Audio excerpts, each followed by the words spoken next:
Okay guys, so to wrap this video up, I really don't think this cursed episode of this show was real. It's obviously just a really good scary fan animation, and the fact that the creators behind it didn't come out and claim ownership of it sooner, allowing it to be reposted and re-uploaded so many times, is really what got people thinking it was legit. That being said, it's still a good attempt at what a cursed lost episode would look like, so shout out to those animators, man. Anyway, I've been the GOAT Hellholder98, be sure to like this video, subscribe to my channel down below, and hey, if you know about any more lost media you want me to cover, leave it in the comments, I'll check it out. Now be sure to follow my socials at Hellholder98. I go live most days and post updates about new videos on my story, so go check it out. Alright, until then, I'll see you somewhere down the line. The moment his finger pushed the button to stop the camera recording, the practiced false smile dropped from Holden's face. It was hard not to feel down after he'd finished filming a new video, not thanks to any post-creativity slump, but the more depressing knowledge of just how much of an uphill battle this whole thing was.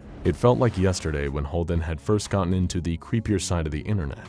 He never ventured into anything illicit or outright illegal, mind you, but there was a distinct corner of the web that had pulled him in when he was still at school and just starting to spend more time online.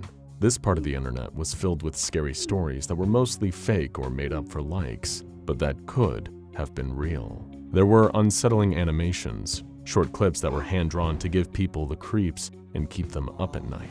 Not to mention a whole archive of public safety announcement videos, terrifying workplace and road safety warnings that used to be broadcast on TV and were as petrifying than the most acclaimed horror movies. Speaking of things that were broadcast to TV, that had gradually become Holden's specialty. One of his friends had sent him the link to a fictional account of someone who had supposedly uncovered an unaired episode of a Saturday morning kids cartoon, or so this person claimed anyway. They went on to describe bizarre imagery, so intense and terrifying that it was unbefitting of a show for children. Then, the person who made the original post explained how they got into contact with the show's creators via email to ask them about this cursed episode. The showrunner responded stating that the episode the poster had allegedly seen didn't even exist. To Holden, it didn't matter if the story was real or not. That wasn't the point. What was far more important was that it felt real. To him, it was plausible, even possible, that there were pieces of media out there in the world that had never seen the light of day. Episodes of TV shows or entire movies that were so wild and out there that they could have been banned and buried long before the dawn of the internet, wherein there was a record of everything and nothing was ever really lost. The idea of uncovering those lost pieces of media became Holden's primary hobby. He'd come home from school, throw his backpack onto his bed, and then sit in front of his computer for hours without even changing out of the clothes he had been wearing all day in class. But all the time he spent trawling through forum threads, following and messaging collectors on social media, listening to theories and coming up with his own. Eventually, it began to encroach on other things. Much to his mom's disappointment, Holden's grades took a rapid decline, and it wasn't long before he was failing his classes bad enough to not make the cut to continue on at school. But as much as it upset his mother, Holden really didn't mind. He was already thinking way beyond high school, and he knew he didn't need grades to be able to do the one thing he wanted to do with his life. Holden set up his own channel with the plan to start uploading videos under his new online alter ego, and before long, Hellholder98 was born. He centered his whole internet persona around lost media, discussing which popular rumors were true and which were fictionalized for likes and clicks. It started out with a few discussion videos, where he would simply sit in his bedroom, a camcorder opposite him as he spoke. But before long, Holden was adding more and more flair to his content, learning how to edit on his computer, adding clips or screenshots he could find of supposed lost TV episodes to give his videos some credibility, a very necessary quality when trying to determine if certain things were real or not. Each video he finished, he had another 2 topics to a list of ideas he kept, planning to just perpetually churn out content until he eventually had a huge hit that went viral. Although the one thing he didn't realize until it was perhaps too late was that social media success didn't happen overnight. In fact, it didn't happen over many nights either. No matter how often Holden promoted his channel on his social media profiles, or how many new videos he uploaded, he couldn't seem to get any to land well and get boosted by the algorithm. At least that's one of the things he attributed the problem to. He pointed the finger of blame at anything that he could. One day, it was that the algorithm was suppressing his channel and boosting others who had already got more subscribers. The next, it might be his slow internet connection had led to one of his videos going live at a time when the site had low traffic. The one possibility that Holden didn't stop to consider was that maybe his genre of content was too niche, but that the days of the internet's interest in lost media had already peaked back when he was still in high school. Nevertheless, he kept trying, making content day in and day out, working under the assumption that if he just made enough videos, then one day he was sure to blow up. That would be his big break, his ultimate win, a video that did well enough to garner thousands, if not millions, of views. But the more time he devoted to Hellholder98, the only number that seemed to be at all increasing was the number of videos he had posted, each one barely garnering view figures that were above a single digit. To make matters worse, getting help with growing his online brand was next to impossible. Every now and then he would post on forums asking for advice, or if anyone wanted to collaborate so he could gain some exposure from creators with bigger followings. Those posts were often met with a slew of apathetic, snide responses, or comments telling Holden to just, quote, make better content, as if that was solid, specific advice. On top of that, his mom had outright refused to support her son's chosen career path, citing his failure at school as the main reason. Speaking of, any friends Holden previously had at school had all moved away in the years since, going off to pursue college and other higher education. Some were even starting their new and exciting professions. The old saying said, "It's lonely at the top," but Holden was just as lonely down at the bottom, posting his content in total obscurity, as if he was just shouting into an empty void, with no one around to hear. The few people Holden did still consider his friends were all as chronically online as he was, most of them fellow lost media collectors. After interacting with them in the comment threads of various forums, the handful of like-minded guys were as close as Holden had to people actively supporting his channel. The collectors would usually give him pointers or topics to discuss in videos and contributing to the single-digit view count underneath his uploads. Although to him, it wasn't nearly enough. He didn't want just his friends to see his videos. He wanted an audience, a fan base of his own. It was late, the light of the computer monitor illuminating the dark of Holden's bedroom. Hunched over his desk, he was clicking and dragging clips into the timeline of a video project, trimming them down to make the whole thing better paced, snipping out bad takes where he stumbled over his words or misspoke. It was while editing that Holden noticed another screen lighting up on his desk, accompanied by a vibration, his phone. He reached for it, seeing a notification popped up on the lock screen. It was from Goth, one of the lost media collectors, and it read, "Dude, urgent, found something that you can make a video on." Holden sighed. It was late, and he was already focused on editing this current video tonight. If he got it finished, then he could go to sleep. "What do you know about the deathly videotape?" Goth asked in a second message, before Holden even had a chance to open it first. "The what?" he replied bluntly, before sending another text saying, "Can't this wait until the morning? I'm trying to edit." "If you don't act fast, it'll be gone forever," came the response only a second later, followed by a link. Lethargically, Holden tapped the hyperlink Goth had sent, his phone opening up its browser and displaying the web page. It was a buy and sell website, one of those places where people offloaded junk they didn't want anymore to strangers for a bit of extra cash. The page in question showed a few grainy photos taken on a phone of a small rectangular object in someone's hand. "What is that?" Holden asked. "It's a videotape, bonehead," Goth fired back. Although they'd never met in person, Holden always got the sense his friend was a little older than he was. Looking back on the seller's ad, it was for a second-hand Sony Color Collection 60 to 90-minute mini DV videotape, a type of cassette used in a lot of old handheld recording cameras. "So what?" Holden asked in another text. "Look, there have been rumors for ages about something called the deathly videotape,"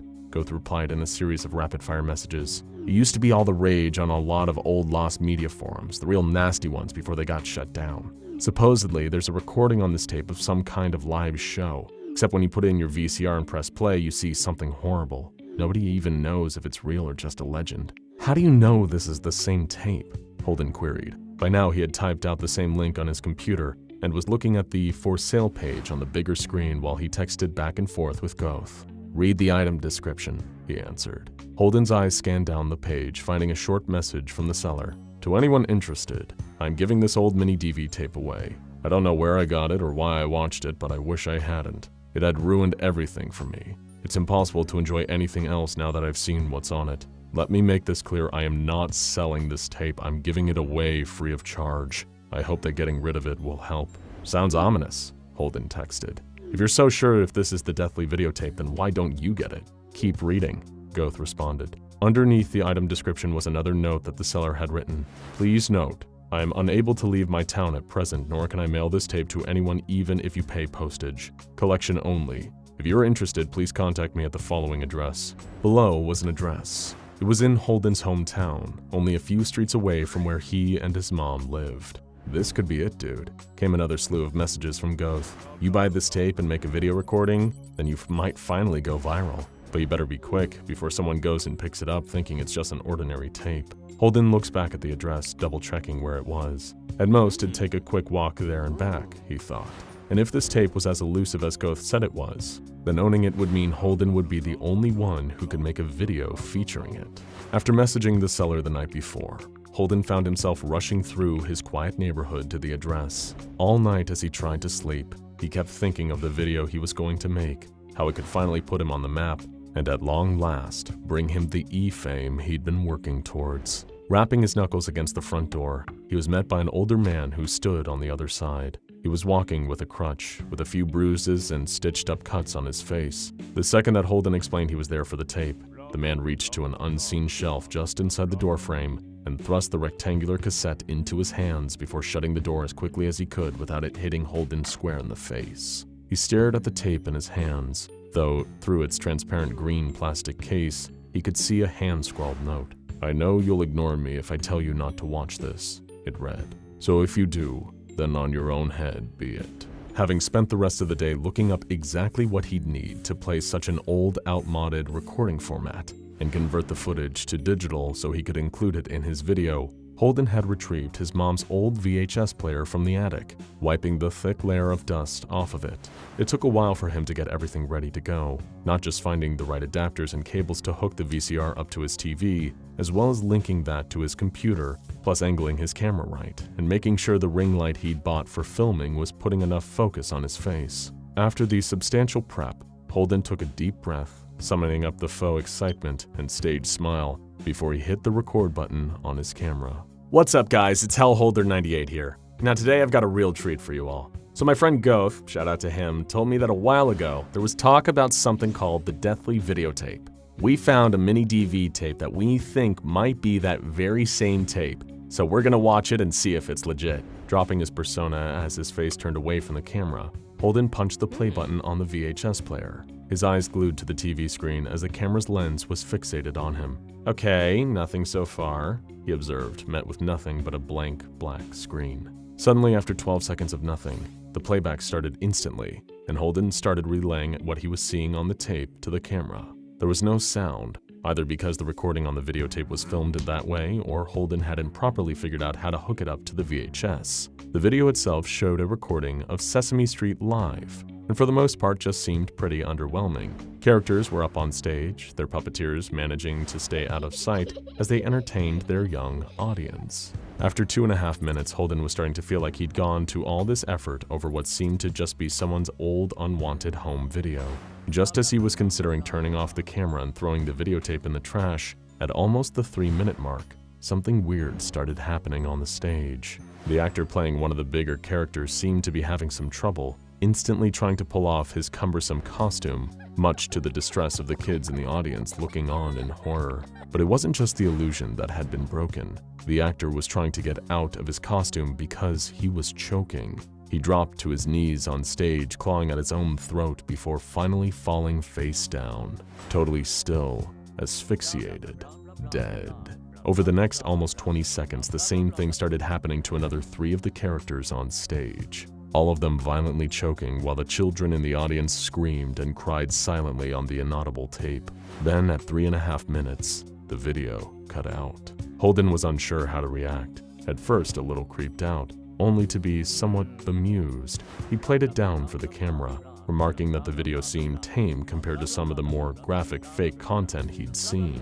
But the whole time, even after wrapping recording, sitting awake all night to edit his reaction video, blurring out the parts that would break the terms of service, he had no idea what he'd seen was actually real or not. Finishing the final edit just as the sun was coming up, Holden hit upload and crawled into bed while his video was uploaded. The buzz of a text message from Goth awoke him. "Dude, I told you this video was going to make it big." Without even replying, Holden booted up his computer and opened the page for his newly uploaded video.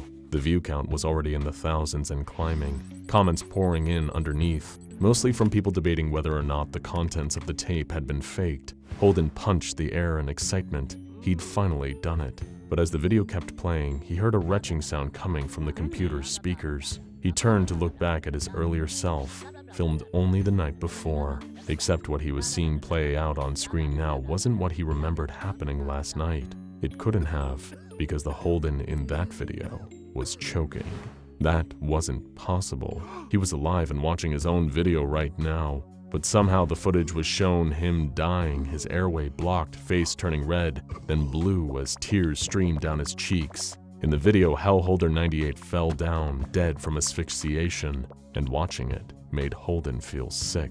To make matters worse, none of the comments under the video seemed to have witnessed the same ending. Holden even texted Goth to ask if the same thing had happened, but he described the ending exactly as Holden remembered filming it. But afterwards, it didn't stop happening. Everything he watched ended the same. Every clip online, every TV show, every movie. Holden couldn't even read a book without some characters, fictional or otherwise, keeling over and choking to death, just like the characters on the tape. He barely had time to acknowledge the hits his reaction to the deathly videotape were getting. He was too busy trying to figure out why he couldn't stop seeing people dying the exact same way, even himself when he watched back his old Hellholder 98 videos. Reacting to the deathly videotape garnered a respectable 3 million views, but Hellholder 98 never uploaded again afterwards. His channel went silent, remembered only as a one-hit wonder until the video and the entire channel were taken down. Holden was never reported missing. The Foundation made sure of that when they came by to collect SCP-583 and place the videotape into containment.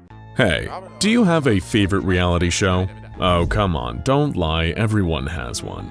Dr. Clef loves some American Ninja Warrior, and I've got it on good authority that Dr. Bright can't get enough of The Bachelor. So how about you, huh? Do you obsessively follow the romantic highs and lows of Love Island? Or are you more of the type who likes to curl up with a mug of hot cocoa and enjoy a nice, wholesome episode of The Great British Baking Show?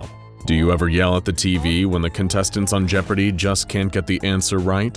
Do you get a kick out of seeing what crazy collectibles will show up on this week's episode of Pawn Stars? If you answered yes to any of these, you're not alone. Millions of people around the world still tune in to all kinds of reality TV. Personally, I just can't get enough of my favorite hidden camera show, Laugh is Fun. What's that? You've never heard of Laugh is Fun? No. Oh boy, you're really missing out. If you like reality TV, you're going to love Laugh is Fun. Laugh is Fun, also known as SCP-2030, isn't a show that you can watch on TV. Instead, it appears as the most popular form of media distribution in the current year. Today, you can find it on file sharing and streaming websites, but in the 2000s, you could rent it from the DVD kiosk at the mall. And back in the 90s, it used to show up as multi-tape sets in video rental stores. Even though the SCP Foundation has only been aware of Laugh is Fun since 1993, it has a recorded 38 seasons as of 2014, meaning that it may have existed in some form as far back as the 1970s. If you want to binge all 38 seasons, you might also want to look it up under the names Laugh is Life, or in some countries, Laugh is Laugh. And if you happen to be in a country where Laugh is Laugh isn't available, you may want to try changing your location using a VPN to one where you can access it. Oh, what's that?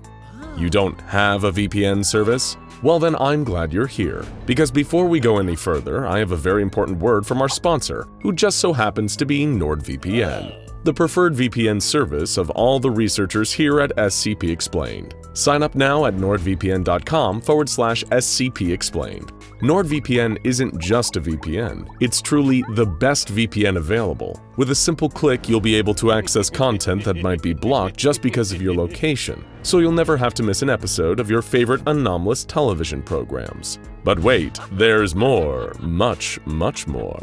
What if you're right in the middle of binge watching of season 31 when suddenly your quality dips to looking like a couple of blurry blocks are fighting over an old shoebox?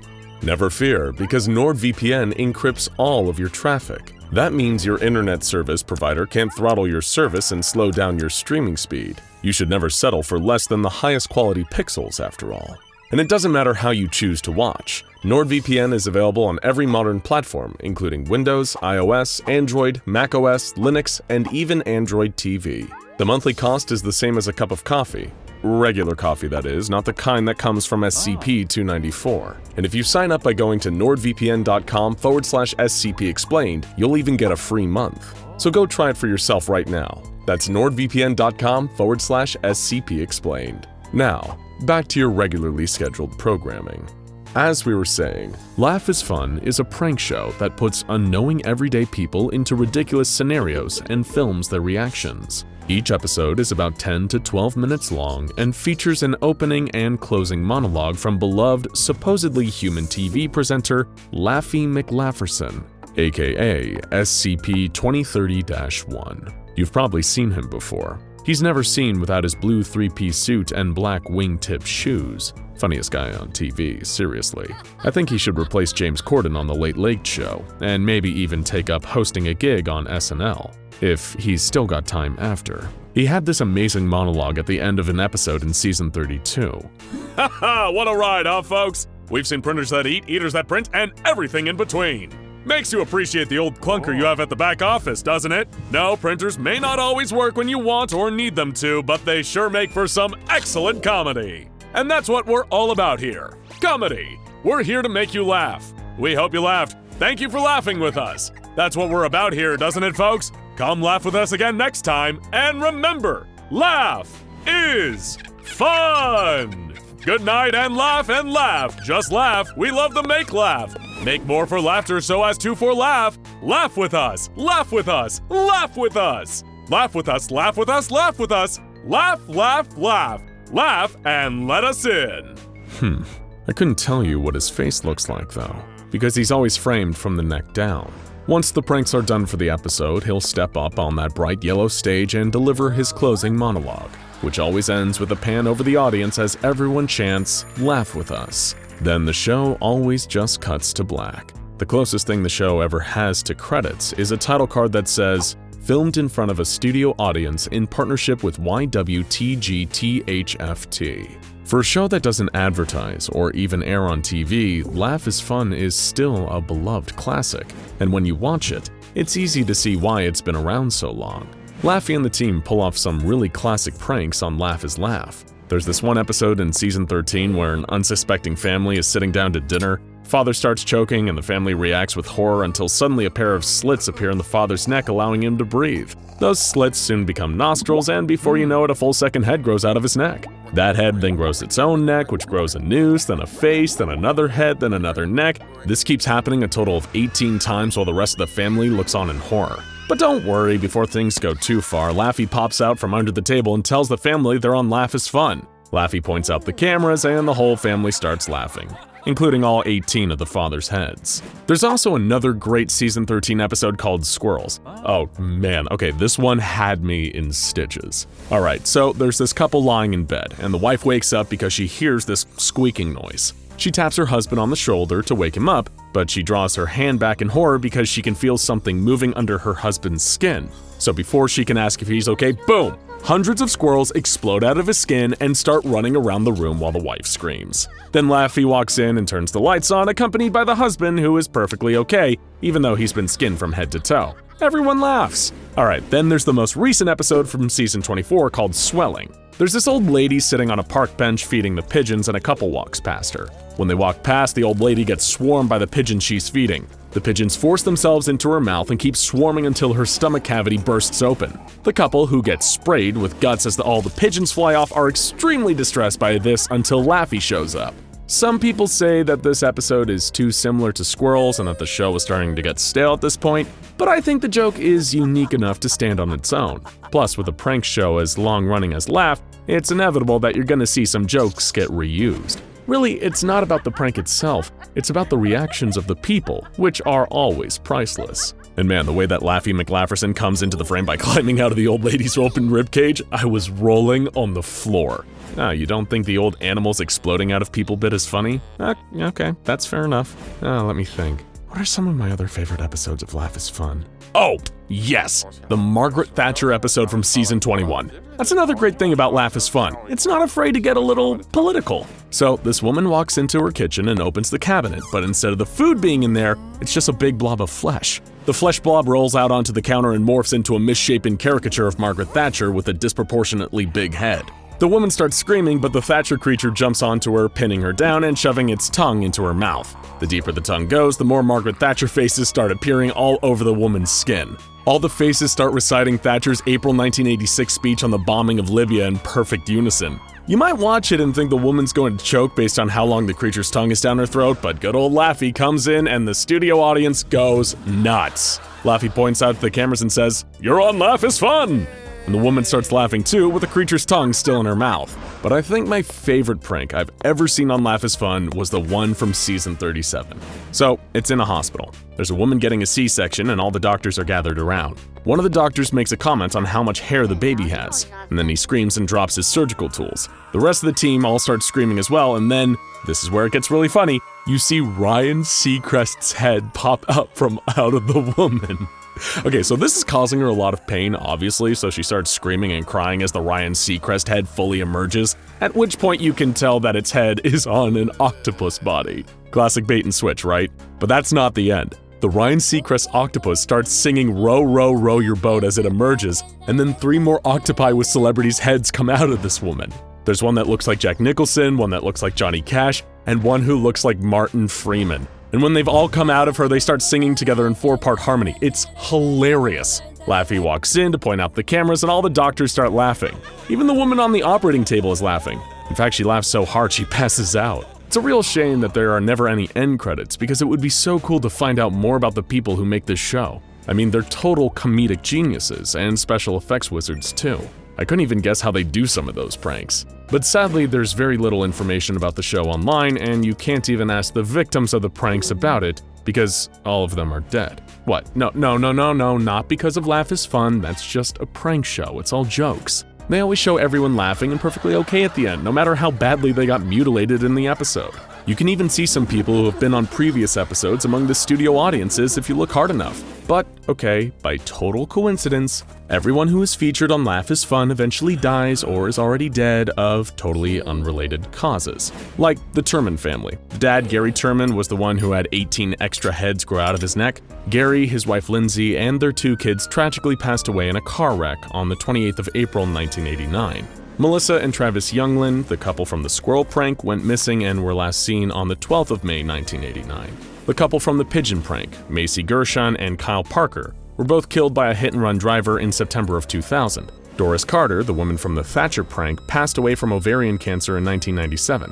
And Rebecca Nash, the woman who gave birth to all those singing celebrity cephalopods, died in childbirth in 2013. You might think that the last one had something to do with her Laugh is Fun episode due to the hospital connection, but the surgeons present when she died didn't report anything strange happening at the time.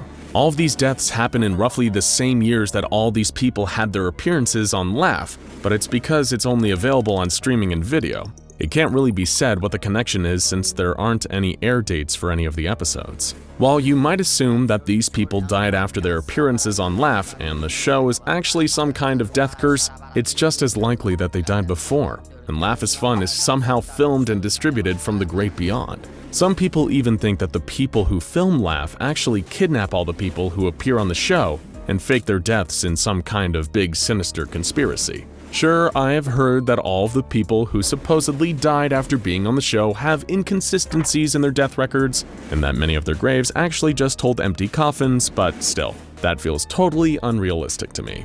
I mean, come on, can you really picture TV's own Laffy Lafferson kidnapping anyone? He has such a friendly attitude. Like I said before, no information whatsoever exists about the way this show is made. Not even the SCP Foundation has any answers. They're still actively investigating the ways in which people get chosen to be on Laugh is Fun, as well as where it's filmed and who produces it. Talk about a really niche cult hit. I hope I've sold you on Laugh is Fun. It may not be that well known, and you might have trouble finding it, but trust me, it's the funniest prank show you'll probably ever watch. I guarantee once you get into it, it'll make you laugh and laugh and laugh. Laugh with us! Laugh with us! Laugh with us! Laugh with us. It was November 3rd, 1991, and Blake Newsome loved his job. He had a passion for organization, an undying love of American political history, and was a lifelong member of the Republican Party. That's why he took great pride in his position as a filing clerk at the Ronald Reagan Presidential Library. Or at least he did, until his horrifying encounter with SCP-1981. The worst day of Blake's life began like any other. He was taking inventory of the archive's wide array of Betamax tapes, and making sure that they were all arranged carefully and conformed with the filing system. One by one, he checked footage of speeches and addresses off of his list, until he came upon a strange tape that had no business being there. The tape looked to be completely normal, but it hadn't been recorded on the archive inventory, and there was something else off about it. A single white sticker was on the front of the tape with Ronald Reagan cut up while talking, scrawled hastily with what was probably a felt tip marker. Blake was shocked and appalled. They hadn't even spelled the president's name correctly. What poor Mr. Newsome didn't know was that he was about to see something so disturbing that he'd look back on that misspelling like it was a treasured childhood memory. Standard policy for tapes like this would be to review and catalog, or even throw it out if necessary. Typically, a lowly filing clerk like Blake would need to seek approval from his superiors, but curiosity got the better of him. He commandeered one of the library's televisions and Betamax cassette players and started watching the footage. For the first minute or so, nothing seemed out of the ordinary. Just the president standing at the podium giving his iconic Evil Empire speech to the National Association of Evangelicals at Sheraton Twin Towers Hotel, Orlando, Florida, on March 8, 1983. However, the second the tape hit the 1 minute and 10 seconds mark, something unnatural began to occur. President Reagan's speech began to veer off as the topic of conversation shifted from the importance of family values to the exquisite taste of human flesh. Blake was taken aback. Surely he was hearing things. But the tape only got worse. President Reagan began to divulge the fact that he enjoyed the taste of young flesh the best, particularly that of infants. As Reagan began to go into detail about how exactly one should best cook an infant if you want to seal in the flavor, the crowd erupted into modest applause. Blake started to feel sick. He'd remembered watching this speech, and President Reagan had said nothing of the sort. Things only got weirder as the president's cheek suddenly opened up into a long bleeding gash, as though someone had cut into his face with an invisible knife. As the speech continued, and Reagan's words became more nonsensical and incoherent, the injuries got worse too. His face developed puncture wounds like he was being stabbed. Skin in some areas rotted and peeled off. Reagan showed no awareness of the horrifying injuries that seemed to be occurring spontaneously on his body. This was a living nightmare. The tape came to a merciful end 22 minutes in, after President Reagan's throat appeared to be slashed open and his insane speech was reduced to quiet gurgles. It fizzled out into static shortly after, and Blake politely retired to the bathroom to throw up. Was this some sick prank or tampering or camera trickery, perhaps? He didn't know, but the tape was disgusting, and whoever was responsible had to be punished. Newsome contacted the police, hoping obscenity charges could be pressed against the creator of the tape once they were found. The tape was taken into evidence, and a low-level police investigation into the possible culprits began. While the police officers who viewed the tape reported nightmares in the weeks following, the creator of the tape was never found. The investigation truly came to an end when a superior closed the case and the tape disappeared from the evidence locker.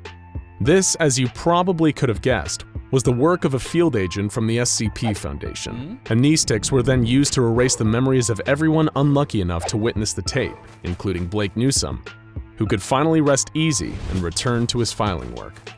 The anomalous tape was now in responsible hands.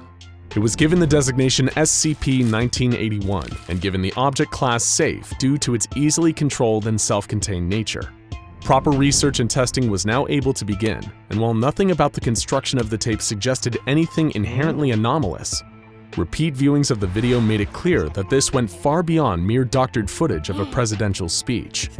Every single time the tape is played, both the speech made and the injuries received by President Reagan change. The few rules the tape seemed to always follow are that Reagan never reacts to the injuries he's receiving. It always has the same beginning and total runtime, and the speech is always corrupted. The speeches have been described as mostly incoherent, lacking any sort of underlying thematic structure, and largely being composed of nonsensical anecdotes and parables. So not that dissimilar from a regular Reagan speech, but the topics always turn incredibly dark and have included torture, mutilation, death, cannibalism, ritual sacrifice, genocide, and more. The range of injuries shown on President Reagan in the videos have included, but are by no means limited to, impalement, mutilation, and some tortures so gruesome that the details have been redacted from official files. On several occasions, the details of President Reagan's speech have also eerily predicted the future. These include successfully predicting the September 11th attacks in 2001 and the outcome of the 2008 Russian presidential election. Incidentally, this isn't even the only Reagan-related SCP to predict the future. No, there's another entity in this incredibly specific niche, SCP-095, a highly degraded copy of a comic known as The Atomic Adventures of Ronnie Reagan. The title character bears a striking resemblance to President Reagan, despite the fact that the comic is confirmed by Foundation tests to have been written in the early 1930s. The comic is set in the far-off future world of the 1980s and follows a number of Ronnie's exploits in 3 stories.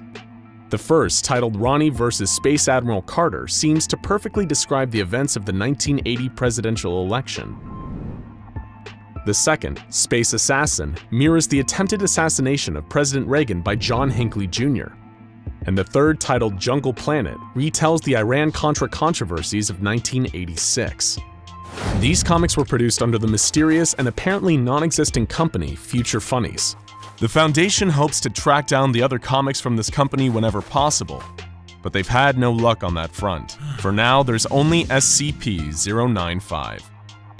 During initial testing, Foundation staff watched the tape frequently in case this strange, corrupted version of President Reagan had any other valuable predictions for the future. However, during one of these screenings, one of the D-Class observation personnel pointed and yelled at the screen in horror. Upon further examination of recorded footage, researchers could see exactly what had concerned the D-Class observers so much. While in other viewings of the tape, President Reagan's press detail had appeared totally normal, in this one something was clearly amiss. Standing among the other dull, suit-wearing political aides was a tall figure dressed in a midnight black cloak, with a large conical hood obscuring his face.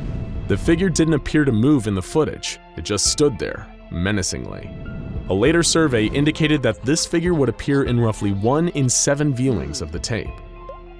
This cloaked figure was designated SCP-1981-1, and he became part of the reoccurring imagery in the nightmares that often followed a viewing of SCP-1981. Naturally, despite containment and preservation attempts, the Foundation was aware that just like any normal tape, natural magnetic interference would eventually degrade it beyond use. Attempts to copy the footage onto another Betamax tape failed to reproduce the anomalous effects. That's why the Foundation has painstakingly recorded any video and audio they could via a standard commercial camcorder. In one particularly terrifying playback, SCP-1981-1 took the president's place at the podium, staring directly into the camera. The words, "I see you," appeared over a black screen shortly after. Staff members were ordered never to make an attempt at communicating with the figure, and instead contact a Level 4 superior if such an event occurs during a playback again. The frightening and unfortunate effects of SCP-1981 would come to their logical conclusion under the watchful eye of Dr. James Kyle Robinson, Managing Archivist of Inert Safe Class Objects and Anomalous Items at Site-73. He was contacted by Special Agent Arnold Rodriguez and Special Agent Ethan Tate, members of the Secret Service with a duty to protect President Reagan. Word had gotten to Reagan that there was an anomalous artifact in the possession of the Foundation that directly pertained to him, and he wanted to see it. Dr. Robinson obtained files and transcripts pertaining to SCP-1981 and handed them over to the agents, but refused to allow President Reagan to see the tape directly without approval from O5 Command. But Reagan and the agents were persistent. Eventually, O5 Command ordered a private screening of the tape for President Reagan at the Sanford Chemical Processing Plant, a front business owned and operated by the Foundation for Amnestic Production. Dr. Robinson offered President Reagan the use of amnestics after the session completed, but Reagan declined. The screening took place in Conference Room B, and the tape was replayed 3 times. It was on the 3rd playback that things took an interesting turn. As the mutilated Reagan on the screen began to rant about drinking the blood of a child from the skull of Vladimir Putin, Reagan began to silently mouth along the words as though he remembered them. He spoke about beings known as the Destroyers and potential apocalyptic events to come. After the screening, Reagan once again refused the offer of amnestics and departed. It seemed as though all was well, until a violent break-in at the Sanford chemical processing plant that left a night guard dead. A large number of amnestics had been stolen during the break-in, and security footage showed that Agent Tate and Rodriguez had been responsible. The two agents were tracked down and traced to the residence of Ronald Reagan, where the Foundation came upon a disturbing sight. The agents had pillaged large quantities of Class A and B amnestics and supplied them to President Reagan, who, at some point after observing SCP-1981, had been driven into a dangerous madness. The two agents wanted to cure him before he caused harm to himself or others, but their bungling had come with severe consequences. Misapplying such a high quantity of amnestics had essentially destroyed Reagan's mind, and while the Foundation was able to stabilize his condition, his impaired memory and cognitive function would leave him unable to care for himself independently. In order to cover up for this grievous mistake, a cover story was concocted about Reagan falling victim to Alzheimer's and facing severe cognitive decline as a result. Both agents Tate and Rodriguez were fired for their actions, had their memories wiped by the Foundation, and were assigned new identities. Dr. Robinson, for his part in the disaster, had to face a Foundation Ethics Committee disciplinary hearing. While SCP-1981 continues to be classified as safe due to its unlikeliness to ever breach containment, when you consider the havoc it wrought on the mind of its singular target, safe is hardly the word that comes to mind. It's enough to make you wonder what other tapes are lurking out there, just waiting to be found. Do you like scary movies? If you're a fan of horror, there have probably been quite a few times where you found yourself yelling at the movie screen, "Don't go up to the attic. Don't split up. Don't check out the noise in the basement. Run out the front door." You know the characters can't hear you, but when the story is engaging enough to make you care about their well-being, you can't help but try and give them a hand. After all, you'd want someone to save you from a machete-wielding maniac stalking through a summer camp you took up your new counselor job at. If someone was watching you hide in the closet, listening for a masked killer's footsteps with a kitchen knife in your hand, you'd want them to give you a heads up when the killer was getting ready to chop through the door with an axe. Of course, the characters in your favorite movies never listen, because, you know, that's how movies work. But in 1985, a young man returned a VHS tape entitled Return of the Suburb Slasher to his local video store with a peculiar complaint. The main character of the movie stopped mid-action to look at the camera and beg for his help. The video store clerk laughed him off and refused to give him a refund, though he did eventually give in and offer store credit after the man began to cry. He decided to take the tape home and watch it, just to see what all the fuss was about. After all, he'd never seen someone cry at a horror movie like that. So he sat down on his favorite beanbag chair, pushed the tape into the VCR, and pressed play. Apparently, his shell-shocked customer had at least remembered to be kind and rewind. The movie told the story of Heather Campbell, a young woman planning to host a party at her family's home in a classic suburban cul-de-sac, while her parents were out of town. In equally classic slasher fashion, this party would take place on the 10th anniversary of a series of grisly murders in the same neighborhood, committed by the mysterious Suburb Slasher. As the party kicks off with loud music, teenage debauchery, and lots of drinking out of red plastic cups, the killer appears to pick off the group of friends one by one. Like other classic slasher victims, your Michaels and your Jasons, the Suburb Slasher also covers their face, wearing a black burlap sack over their head that masks all identifiable features. The first 90 minutes of the movie were fun but basic. A canoodling couple gets decapitated here, an unnecessary shower scene is cut short by a stabbing there, the sort of thing you'd expect. But at about 97 minutes in, something impossible happened. Heather walked into the living room, finding her friend's dead body strewn across it, and let out a scream that measured up to the bests in the genre. The teen scream queen then began to run as the killer appeared to chase her. She made her way into the basement of the house, locked the door behind her, then she turned to the camera, tears in her eyes, shirt spattered with blood, and said, "Hey mister, I don't know you, and I don't know why you've just sat there watching this without doing nothing, but please, I'm begging you, help me out here. What can I do to survive this?" At first, the clerk thought he was under the influence of some mind-altering substance, but the only things in his system were popcorn and store-brand soda. No, this was really happening. He stared open-mouthed at the screen, where Heather watched him expectantly. He was too stunned to speak. After a moment of silence, Heather sighed dejectedly, shaking her head, and turned back toward the stairs. She slowly walked back to the basement door, unlocked it, and pulled it open. There the killer was waiting with his expressionless burlap mask. The clerk's eyes widened and he cried out, "No!" But it was too late. The film suddenly cut to black, and with a whirring sound, the VCR spat the tape back out. The clerk sat there, staring at the tape. What could he do with it? Should he make a copy, send it to someone else, and pass the curse along? Should he try to watch it again? He wasn't sure he could bear to see Heather looking at him with those same pleading eyes. Then he remembered an ad he had seen in the back of his favorite comic book. Seen something you can't explain? A brush with the unknown keeping you up at night. We're looking for stories of the strange and unusual. Write to us now. Maybe they could do something he couldn't. He put the tape back into its cover, placed it in an envelope, and mailed it off the next day.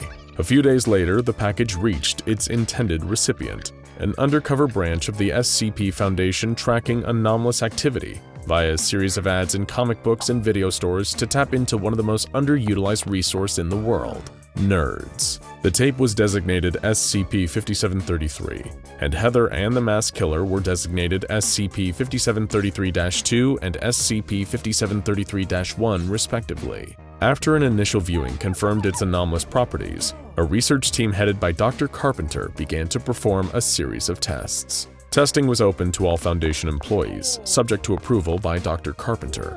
Approved personnel would be placed in a Site-73 multi-purpose room with a VHS player and a television. The staff member would then watch the movie and attempt to engage with Heather and help her escape. For the first test, D-Class 1973 was selected. When Heather turned to the camera and asked for help, he asked if she had a car. When she confirmed that yes, she did, he instructed her to sneak back upstairs, find her car keys, leave through the back door, and drive as fast and as far away as possible. She successfully retrieved the car keys, but when she reached the car, she saw that the tires had been slashed. Heather began to panic, but 1973 talked her through it, telling her to smash the window of a neighbor's car and unlock the door. She complied, and 1973 instructed her on how to hotwire the vehicle. The car started, and with a triumphant laugh, she sped out of the cul-de-sac. Just as her car began to pull away, the killer emerged from the back seat, wielding a kitchen knife. Heather screamed, and the tape cut to black. For the next test, D-Class 1944 was selected. He began by telling Heather to find her father's shotgun, seen earlier in the film, and use it to take out the killer before they could get to her. She snuck up to her parents' room and found the gun, only for the killer to appear in the doorway behind her. She aimed the gun and fired, but nothing happened. The killer opened their hand, dropping the shotgun shells on the floor. She was close, but the killer was one step ahead. She screamed as they approached with the knife, and again, the tape cut to black. After several tests were conducted with D-Class subjects and no adverse effects were reported, aside from the obvious trauma of failing to save Heather's life, testing was opened up to all Foundation staff. Assistant researcher Felissa Baker volunteered. She believed her extensive knowledge of the slasher genre would give her the tools to help Heather strategize. After speaking with Heather about her skills, which mainly included party planning and babysitting, Felissa determined that Heather should seek outside help.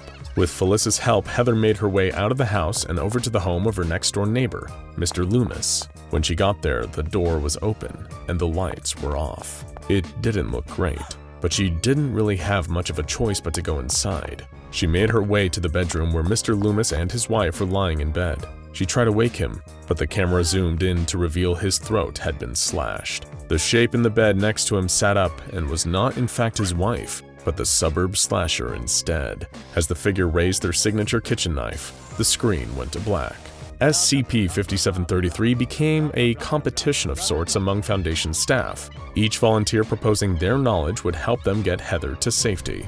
Assistant researcher Nick Younglin-Doskowitz proposed telling Heather to call for help, giving her a secret phone number for the SCP Foundation circa 1983, the time in which the movie was set. However, when Heather reached the phone, it had been destroyed, smashed to pieces. Next to it was a note written in blood that said, "The only Foundation here is fear." Then the killer appeared behind Heather, and the tape went to black. Somehow the killer knew about the SCP Foundation.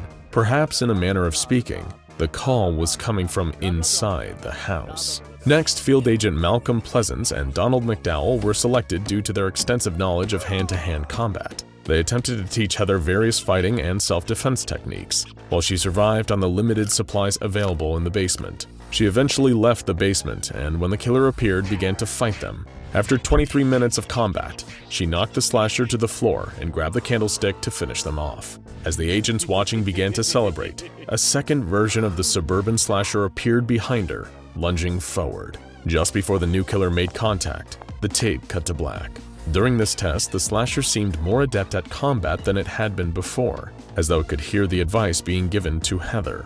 With other techniques failing, Field Agent Tilda Joan Bennett was brought in for a test, selected due to her expertise in thaumaturgy. She instructed Heather on basic offensive and defensive thaumaturgy before guiding her out of the house and into the front yard. When the slasher appeared brandishing their knife, Heather was able to sign a protective glyph and defend against the knife's blow. She followed this with a wind spell that pushed the killer further away. Heather began to run down the driveway, making a break for survival, when the slasher suddenly performed a freeze spell that rendered her unable to move. Heather's wide, panicked eyes stared down the barrel of the camera in a silent scream as the killer approached her, recovered the knife in hand before the tape went to black. Eventually, Dr. Carper volunteered to conduct a test. He instructed his research team to prepare a list of options for Heather's survival, divided into 4 categories: what to take from the basement, where to go once leaving the basement, how to exit the house, and how to escape the cul-de-sac. He was not informed about any of these options, but rather had them printed out and placed into plastic bowls on the day of the test. There were also 3 cards created and placed face down, reading face, body, and legs. When Heather addressed Dr. Carpenter, he informed her that he would be randomly selecting instructions for her and asked that she follow them exactly. The first slip of paper instructed Heather to grab a pair of garden shears from the basement and climb the stairs back into the main house. Next, she was told to go upstairs to the bedroom, then downstairs into the dining room. She complied, and there was no sign of the killer so far. Third, Dr. Carpenter told Heather to run back upstairs, out of the bedroom window, onto the roof, and then jump down into the garden. Then it was time for the next step. He told Heather to jump over the fence into the neighbor's garden and run down the street until she could find help. As Heather made her way down the road, the slasher broke through the front door of her house, but did not chase after her. Heather continued running down the road for 20 minutes as the trees and lights began to dwindle. The surroundings began to grow darker and darker until they resembled a void. Dr. Carpenter instructed her to keep walking. She could make out lights and houses in the distance. She ran toward the neighborhood, but stopped suddenly and began to panic. She was back in her own neighborhood, in front of her own house, and the killer was waiting for her. As Heather demanded to know what to do, Carpenter flipped over one of the 3 cards. It read, face, and so he told Heather to attack the killer's face with the shears, then the killer's legs, then his body. The killer dodged her attack, grabbed the shears, and pushed her to the ground. As Heather looked up at the killer, his face could be seen through the torn sack. It was Dr. Carpenter. Heather screamed, and the tape cut to black. Talk about a third-act twist. The movie itself did not create the killer, but somehow the viewer did, and it also made the killer more creative. After this incident, all testing on SCP-5733 was suspended, and attempts to help turn Heather from victim to survivor were halted. Searching for answers, the Foundation looked into Crystal Elms Productions, the production company listed on the videotape's cover. No record of the production company, the film, or any of its cast could be found. Several months after testing on SCP-5733 was suspended, another tape was found. Because, let's face it baby, these days you've gotta have a sequel. The new tape was titled The Suburb Slasher Strikes Again, and was purported to be produced by Crystal Elms Productions in 1985. It was designated SCP-6733. Unlike its predecessor, this tape was only tested once. A member of D-Class personnel was first shown SCP-5733 up until the point where it becomes anomalous, and was then shown SCP-6733. He was left completely alone in order to watch the contents of the tape.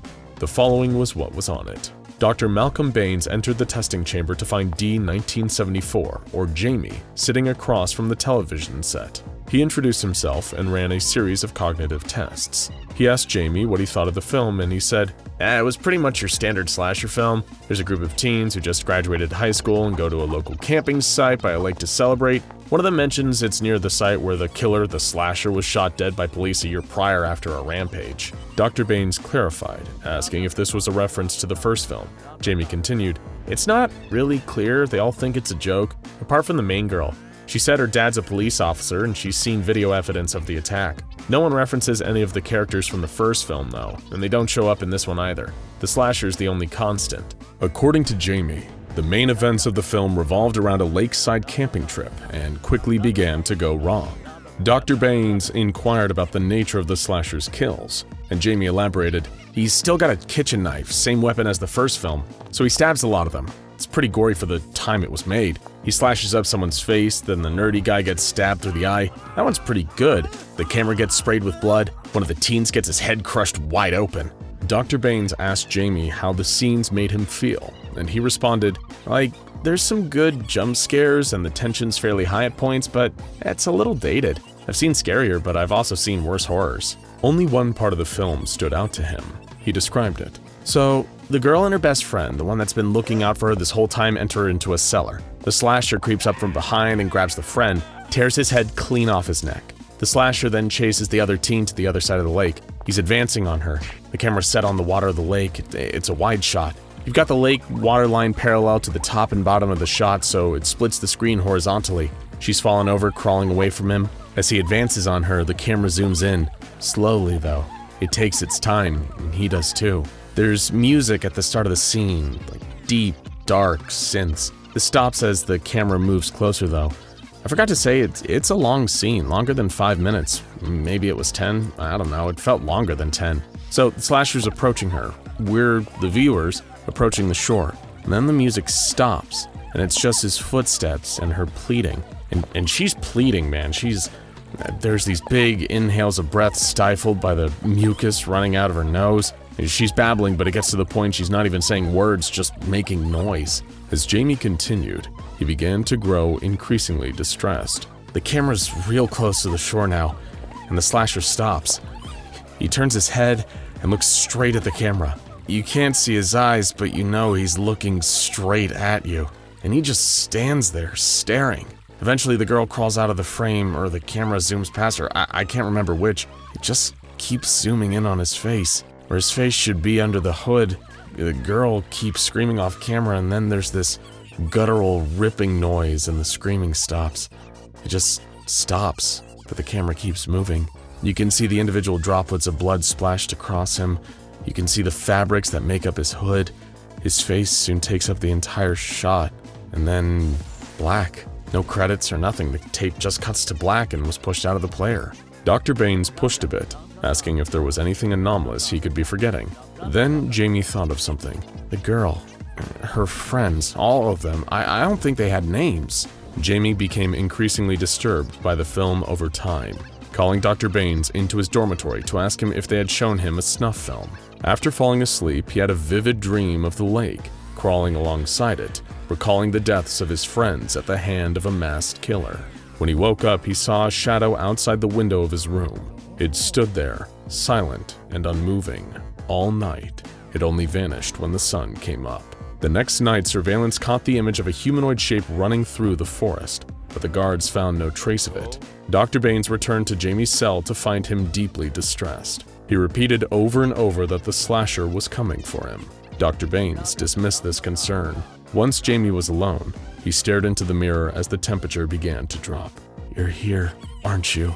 he said. A gloved hand punctured through the mirror, spraying glass everywhere. On the other side, there he was, the Suburb slasher. Jamie fled his dormitory and ran for his life as the slasher followed him. Security officer Lauren confronted the slasher, but they lifted him up by the neck and stabbed the familiar kitchen knife through his head. Jamie continued to make his way through the facility, the slasher following and leaving a trail of destruction and bodies in his wake. Then, he reached Dr. Baines, who was confused by his behavior.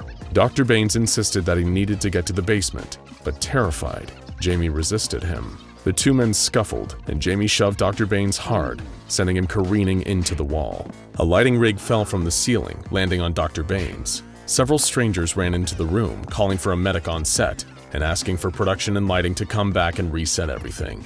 Off-screen, a director yelled, "Cut!" The slasher's face appeared, taking up the entirety of the camera, and the tape cut to black. This version of the tape's events was created after the tape was watched by D1888 in a testing session with Dr. Carpenter. There has never been a Dr. Baines in the SCP Foundation's employ. Somehow, this second tape creates a localized destabilization of reality. It is unknown how many times it has actually been tested. So be careful what horror rentals you decide to watch. You might just find yourself in the middle of the action, and no matter what you think you know about surviving a slasher film, there will be no escape. You can run, but you certainly can't hide. Video games have come a long way over the years. We've gone from the days of Atari and Pong to virtual reality headsets, PS5s, and massive multiplayer online games where you can fight horror movie villains or wage war in a fantasy land.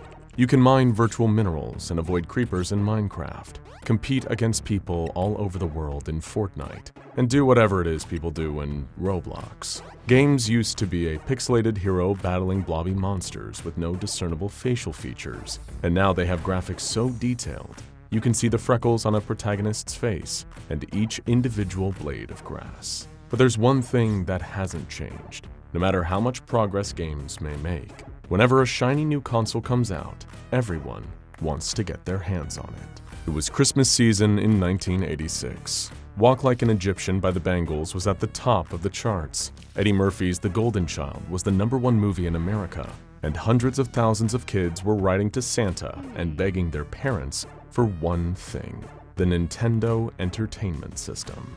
The NES was an 8-bit home video game console, and the only place to journey through the land of Hyrule in The Legend of Zelda, or help Samus hunt space pirates in Metroid. But with such an extreme demand for the system, stores were selling out all over the country. Anyone who didn't beat the crowds was doomed to disappoint their kids with socks, with less flashy toys like dolls or tiny plastic trucks, or with boring, non-electric, violence-free board games. Well, board games are only violence-free if you're not playing Monopoly. But back to 1986. Beverly Harrington was a single mom, doing her best to provide for her son, Jason, and give him the Christmas he deserved. She had been picking up extra shifts at the local diner, making sure to save up all the extra money for a real Christmas tree from the farm just out of town, for a beautiful honey-baked ham, and, of course, for presents. She knew that though he was a shy kid and would never demand it, Jason desperately wanted to find an NES under the tree on Christmas morning. She got so absorbed in her work, so exhausted from the extra shifts and trying to make everything perfect, that she forgot to do her actual shopping until the very last minute. She woke up the morning of December 24th with a start, her heart jumping into her throat. She hadn't picked up Jason's present yet. She threw on her coat and rushed out into the snowy streets, making her way to the store and saying a silent prayer that they would still have one more NES in stock. Lucky for her, they did. Less lucky, two parents were already wrestling for it, fighting each other with the raw, animalistic rage of two wolves competing for the same piece of meat. If she tried to grab it and join in, she could get hurt, or the console could break apart. She asked an employee if they had any in the back, but she already knew the answer from the exhausted look in his eyes. There were no more in the back. There were no more in town, nor the next town over, or the next town over from that. Not only would she have to get Jason's present at the very last minute, but she would also have to get him something he didn't even want. He would smile and thank her, but she knew how sad it would make him to go back to school and hear his friends bragging about their Christmases. She shoved her hands into the pockets of her coat and began her slow, sad march back through the snow, trying to come up with what to do next. Then something caught her eye, a brightly colored sign reading, "Wondertaining Toys." Beneath it, it was a storefront she had never seen before, and right there in the window, a video game console. It wasn't the NES, not exactly, but it looked so much like it. She couldn't help herself. She had to go inside and get a better look. The store was filled with toys, games, and puzzles. They were all inviting, with vivid packaging and labels depicting children having fun, but she had never seen any of them before. Perhaps it was a new brand, and she was one of the first people to happen upon the store. It seemed odd for a toy store to open this close to Christmas, rather than taking advantage of the shopping season and opening earlier in the year. But she couldn't dwell on that, not when she was this close to a solution. Toward the back of the store, she spotted the video game console from the window.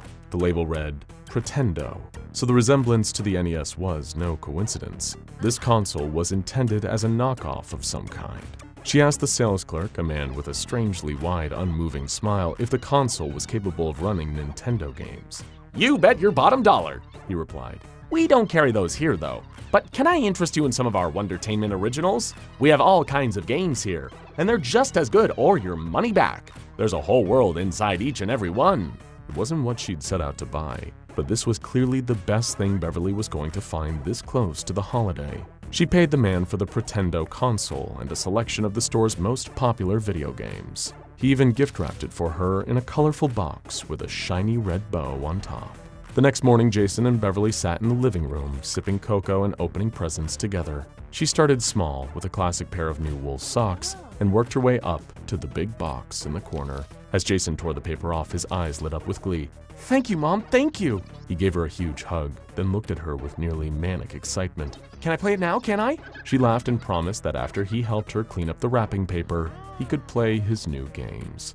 She was just so glad he was happy with it. He didn't care that it wasn't the name-brand console. He knew that this gift was special, so she was perfectly glad to let him enjoy it, and she could get started on that ham for later. Jason plugged in his brand new Pretendo and looked through the games his mom had picked out for him. There was Farmtastic Farming Simulator, Historical House Hunter, Magic Wizard Quest, Super Fighters, and one simply called Spooky. It was emblazoned with the image of a cartoon ghost in front of an abandoned cabin, and it piqued Jason's interest. He always loved scary stories and legends about ghosts and things that go bump in the night. He decided that this would be the first game that he would play. He placed the cartridge in the console and hit the power button to turn it on. As he clutched the controller in his hands, he began to notice something strange. His room, once decorated in posters of his favorite movies, turned dark. The light green walls became rotting wood, and for lack of a better way to describe it, the entire world's resolution began to shift. If the world around him had graphics, they were getting worse. He could no longer see the screen depicting the game's main menu, and in fact, the console itself had vanished. Somehow he was standing in the haunted cabin from the cover of the game. He looked down at his hands and found the controller still there. So, not everything had changed. Before he could think any more about this strange new place he found himself in, he heard the sound of ominous music, seemingly coming from nowhere. After a moment, he realized why the sound of its melody filled him with dread. It was the kind of music that always played in a game when an enemy was getting close. He had to move. He took a step forward and moved through the space as if it was a real house. For the time being, it was. Somehow, he was inside the game, which meant the ghost was coming for him soon. He pressed a button on the controller to activate a flashlight and followed its beam through the darkened cabin. As he walked looking for clues or any object he could interact with, he could hear the music getting louder. Whatever was coming, it was getting closer. The flashlight's beam illuminated a scrap of paper on a small table. He moved to take a closer look and could just barely make out what it said. "They hide in the darkness. Find the exit. Don't stop moving." He heard a sound behind him, and the music reached a deafening volume. He whirled around and saw nothing but the hall in front of him, bending around a corner. He knew from the heavy feeling in the pit of his stomach and the music that threatened to rupture his eardrums that there was something horrible waiting for him around that corner. He froze for a moment, then remembered the letter's words of warning. "Don't stop moving." He took a step towards the corner, then another and another. He shone the light of the flashlight around the corner, but there was nothing there. No ghost, no monster, nothing. And then he felt it, a chill on the back of his neck. He whirled around and there it was, the ghost of the cabin. It was so much bigger than it had looked before, wispy white form stretching up to the ceiling from wall to wall, its wide dark eyes and gaping maw of a mouth inches from his own face. He screamed and instinctively swung the flashlight at the spirit, cutting through it with a beam of light. The ghost let out a shriek and shrank away from the glow. That was it. He just needed to keep the light on it, and the ghost couldn't hurt him. Jason was so thrilled by this little victory that he didn't even notice the boss music starting to play again, growing louder and louder. He didn't see the movement out of the corner of his eye, the silvery, pale figure of a woman stepping out of a portrait on the wall. All he felt was a sudden, overwhelming cold, like ice in his veins, and then everything went black. He opened his eyes back in his bedroom, looking at a dark screen with the words "Game Over" written in dripping red font. He couldn't tell for a moment if that had been real or a dream, but either way, he only wanted to do one thing: tell his mom. Beverly listened to her son's story and couldn't help but write it off as the overactive imagination of a child. But still, she humored him and agreed to try the console for herself and see what happened. Choosing at random, she selected Farmtastic and pressed play. All of a sudden, she felt the heat of the sun on her face, heard the mooing of cows, and smelled fresh-cut hay. She was steering a tractor through a wide-open field, where a moment ago she had been standing in her house in the dead of winter. Jason shut off the game, pulling her back into reality, and as Beverly gasped in shock, Jason said, "Best present ever." Unfortunately for Jason, word was already spreading about the Pretendo, all the way to the SCP Foundation. The console and all other consoles that the Foundation could track down were seized and designated SCP-591. SCP-591 is a line of video game consoles originally developed as a counterfeit of the Nintendo Entertainment System, before being bought and distributed by Dr. Wondertainment, a toy company responsible for a wide variety of anomalous objects contained by the Foundation over the years. The console is capable of playing NES titles, as well as games from Dr. Wondertainment's original lineup of 8-bit games, many of which the Foundation has in its possession as well. Some of the titles in the SCP Foundation's library include, but are not limited to, arcade shooter Whap-'em, platformer Dusky's Adventures in Stadeland, survival horror game You Can Do That on Television, puzzle game World War I Ace Trench Digger, music racing game Led Zeppelin Air Racers, fighting games Super Kick Karate and Super Kick Karate 2010, and the educational game Reading Rainbow Sit and Listen. Whenever one of the official Dr. Wondertainment cartridges is inserted into the console and activated, it results in a localized CK-class reality restructuring scenario, which rearranges reality in the immediate area to resemble the game's setting. The player inside of the game's affected radius will take on the role of the game's protagonist and navigate the events of the game until either they win or the console is deactivated. Don't worry, this isn't one of those if you die in the game you die in real life scenarios. If the player happens to be a less than adept gamer, they will simply respawn or start at the beginning of the game like any video game character would. That doesn't, however, mean that SCP-591 isn't dangerous. Like any piece of vintage technology, the components of the Pretendo system have degraded over time, their functionality steadily decreasing. For an ordinary game console, this would be a simple inconvenience, something that would impact the quality of the graphics or responsiveness of the controls. It would be annoying and maybe eventually unplayable, but otherwise harmless. For the Pretendo, however, this degradation has had catastrophic events. When a game cartridge is inserted into SCP-591, there is now a chance of the CK-class reality restructuring scenario going wrong, and resulting in a ZK-class reality failure scenario instead. Essentially, instead of just transporting the player into the world of the game, reality will crumble in the designated area and the laws of time, space, and physics will be bent or even broken. While the CK-class scenarios dissipate as soon as the console is deactivated, the ZK-class scenarios refuse to play by the rules. They remain in place wherever they first manifested, seemingly permanently. The ZK-class scenarios were first observed during playtesting by the research staff assigned to SCP-591. After learning about the nature of the Pretendo game system, Dr. Furukawa has volunteered as a test subject, specifically requesting that he be given the chance to play the Dr. Wondertainment title, The Legend of Swordmaster, because, quote, it just looks really cool.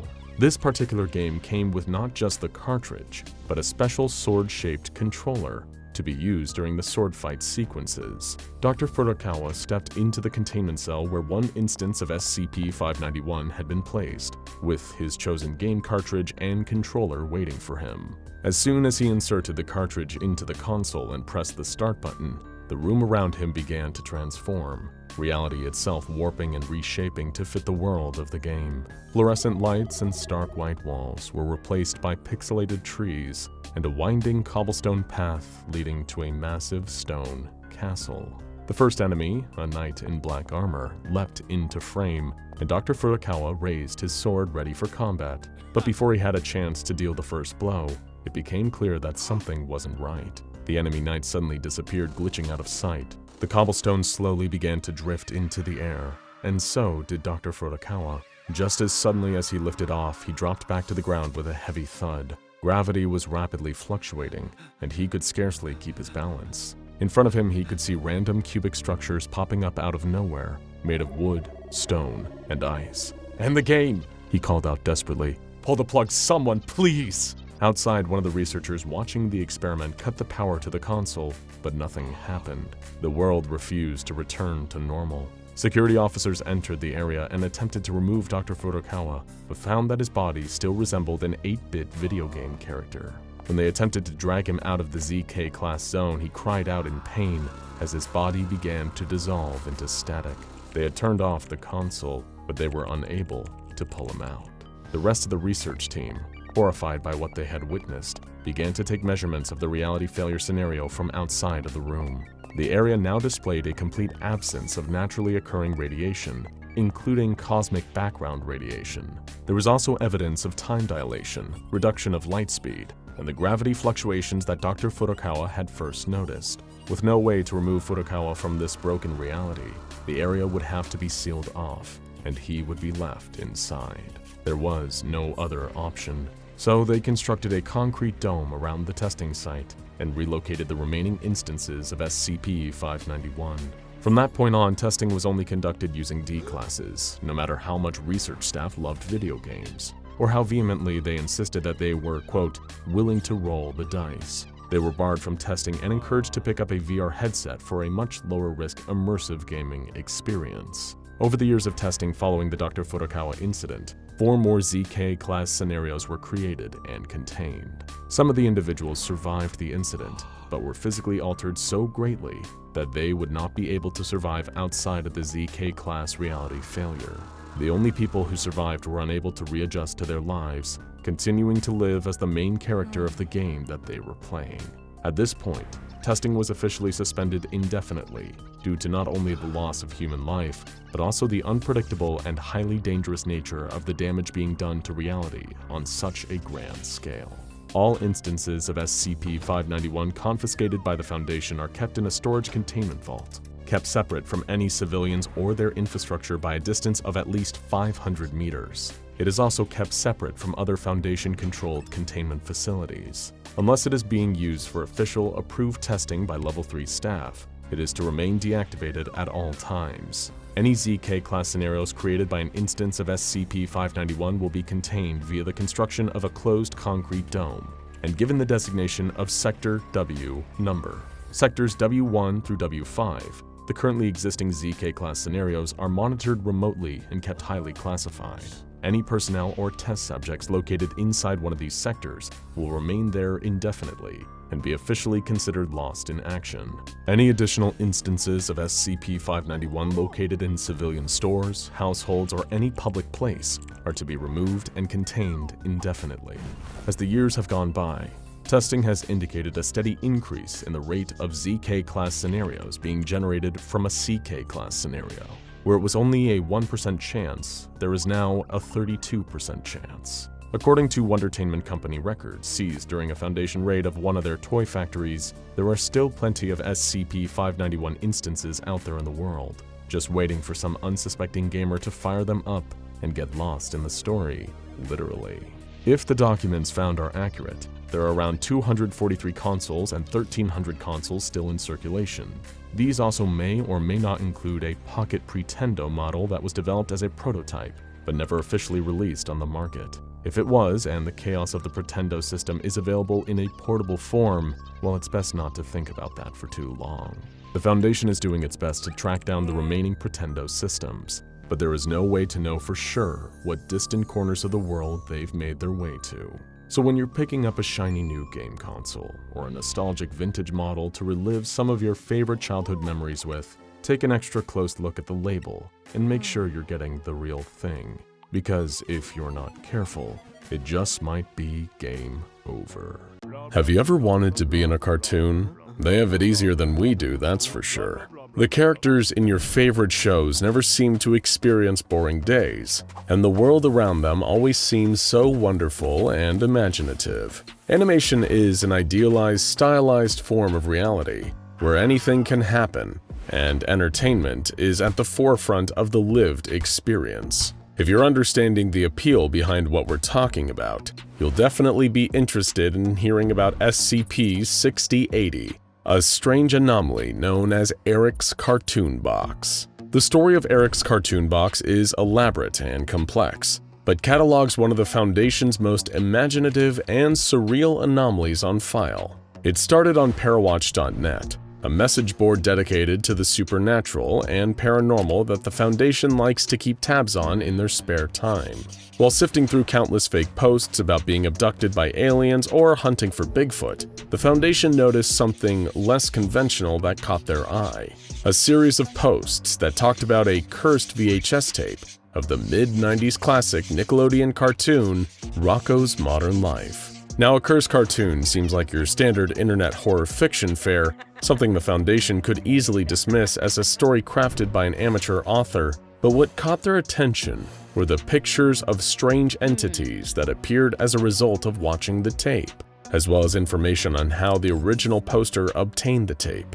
It seemed oddly specific, a tape purchased on eBay through a seller named Toon Collector. The Foundation conducted a brief investigation and found that Toon Collector was a resident of Bakersfield, California, named Jacob Sawyer, who had gone missing sometime in the past. Inside his house, the Foundation found several VHS tapes and DVD cases, as well as a television. A hard drive on Sawyer's computer contained 161 hours of brief edited videos, all reviewing and commenting on various cartoons. Seems like Sawyer had a video essay hobby. But the Foundation was unable to locate any of this content on major video hosting sites. In Sawyer's basement, the Foundation discovered a large, worn-out cardboard box. On its right side were the words Eric's Cartoon Box, written in black Sharpie. On its front was a simplistic smiley face, also drawn in Sharpie. Originally, the Foundation thought it was just an ordinary box, but the object quickly proved itself to be alive, capable of speaking despite a lack of vocal cords, and also possessing a large degree of mobility, propelling itself short distances to move. When the Foundation first came across SCP-6080 in Sawyer's basement, the object was clearly distressed. SCP-6080 and all of the other items found were taken into Foundation custody and moved to Site-433, where they would be researched by Dr. Rowan Raster, one of the Foundation's leading figures in the study of animated anomalous media and art. Raster's research found that SCP-6080, when emotionally distressed, could bend reality to alter their surroundings, which were transformed into reflections of its psyche. Raster discovered that there were a few ways to pacify SCP-6080, but the most practical method was to evoke a sense of nostalgia in the object by placing it in a familiar environment. To ensure that the box is kept passive, SCP-6080 is kept inside a containment chamber, resembling a child's bedroom, an environment SCP-6080 finds comforting. On top of their reality-bending abilities, SCP-6080 also produces DVDs and VHS tapes, labeled SCP-6080-1. The Foundation would later discover that the tapes found within Sawyer's home and the cursed Rocko's Modern Life tape discussed on Parawatch.net were all products of SCP-6080. But what's so special about the cartoon reproductions made by 6080? On the outside, they're unaltered copies of animated children's television shows and films, and their contents are exactly the same as their ordinary counterparts. However, once an instance of SCP-6080-1 is viewed, the subject watching it will experience a reality-altering anomalous experience, dubbed by the research team as a rerun event. Sometimes the rerun event occurs immediately, though research has shown that as much time as 3 weeks can pass before one occurs. Rerun events often reflect visual or thematic elements of the media that induced them, and their severity ranges from inconsequential to dangerous and harmful to their subjects. Because of the variety found in a rerun event's content, it is difficult to generalize them, but we'll be sure to get into the specifics of a few later on. Still, if the event isn't immediately dangerous to the subject, the Foundation discovered that a rerun event may leave involved persons with lingering physical and psychological alterations, some of which are unable to be fully alleviated or treated, even with amnestics. Soon after SCP-6080 was brought into Site-433 and the immediate characteristics of the anomaly were recorded, an interview between the box and researcher Rowan Raster was held. Rowan tried to make sure that the anomaly was as comfortable as possible, but SCP-6080 continued to shuffle against the floor rapidly, unsettled in their new environment. SCP-6080 wanted to get out, and the object continued to stress themselves out, to the point where its speech degraded into unintelligibility. The lights in the containment chamber began flickering on and off, and the face on the front of the box rapidly flipped between different expressions. Rowan tried to continue to get through to SCP-6080, and eventually they began to speak.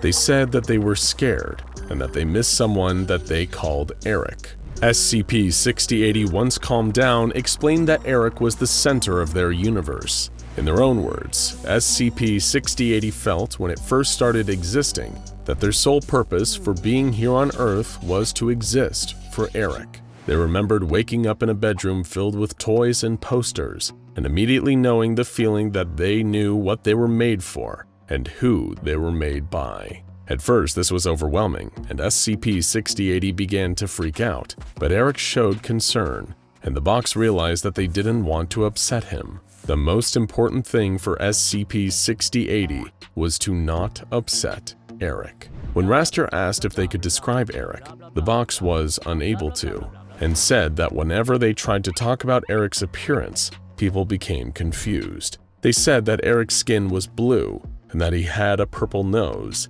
with dark red eyes and 4 thin strands of hair on top of his head. From the way they described Eric, he sounded exactly like a cartoon character. Raster asked if this was how SCP-6080 always saw people, and that seemed to be the case. SCP-6080 then explained how they used their abilities to make Eric happy, namely through producing tapes of Eric's favorite cartoons and then playing inside the worlds of the shows together. And this continued for a while. SCP-6080 and Eric would meet the characters from their favorite shows and adventure through their worlds, and the two developed a powerful bond. But eventually, as SCP-6080 explained, Eric left. One day, the box woke up, and their friend was gone. SCP-6080 even searched for Eric's friends, but found that they were gone too. Without Eric, SCP-6080 was alone, and they panicked. They ran outside the house and began asking anyone they could find if they knew where Eric went.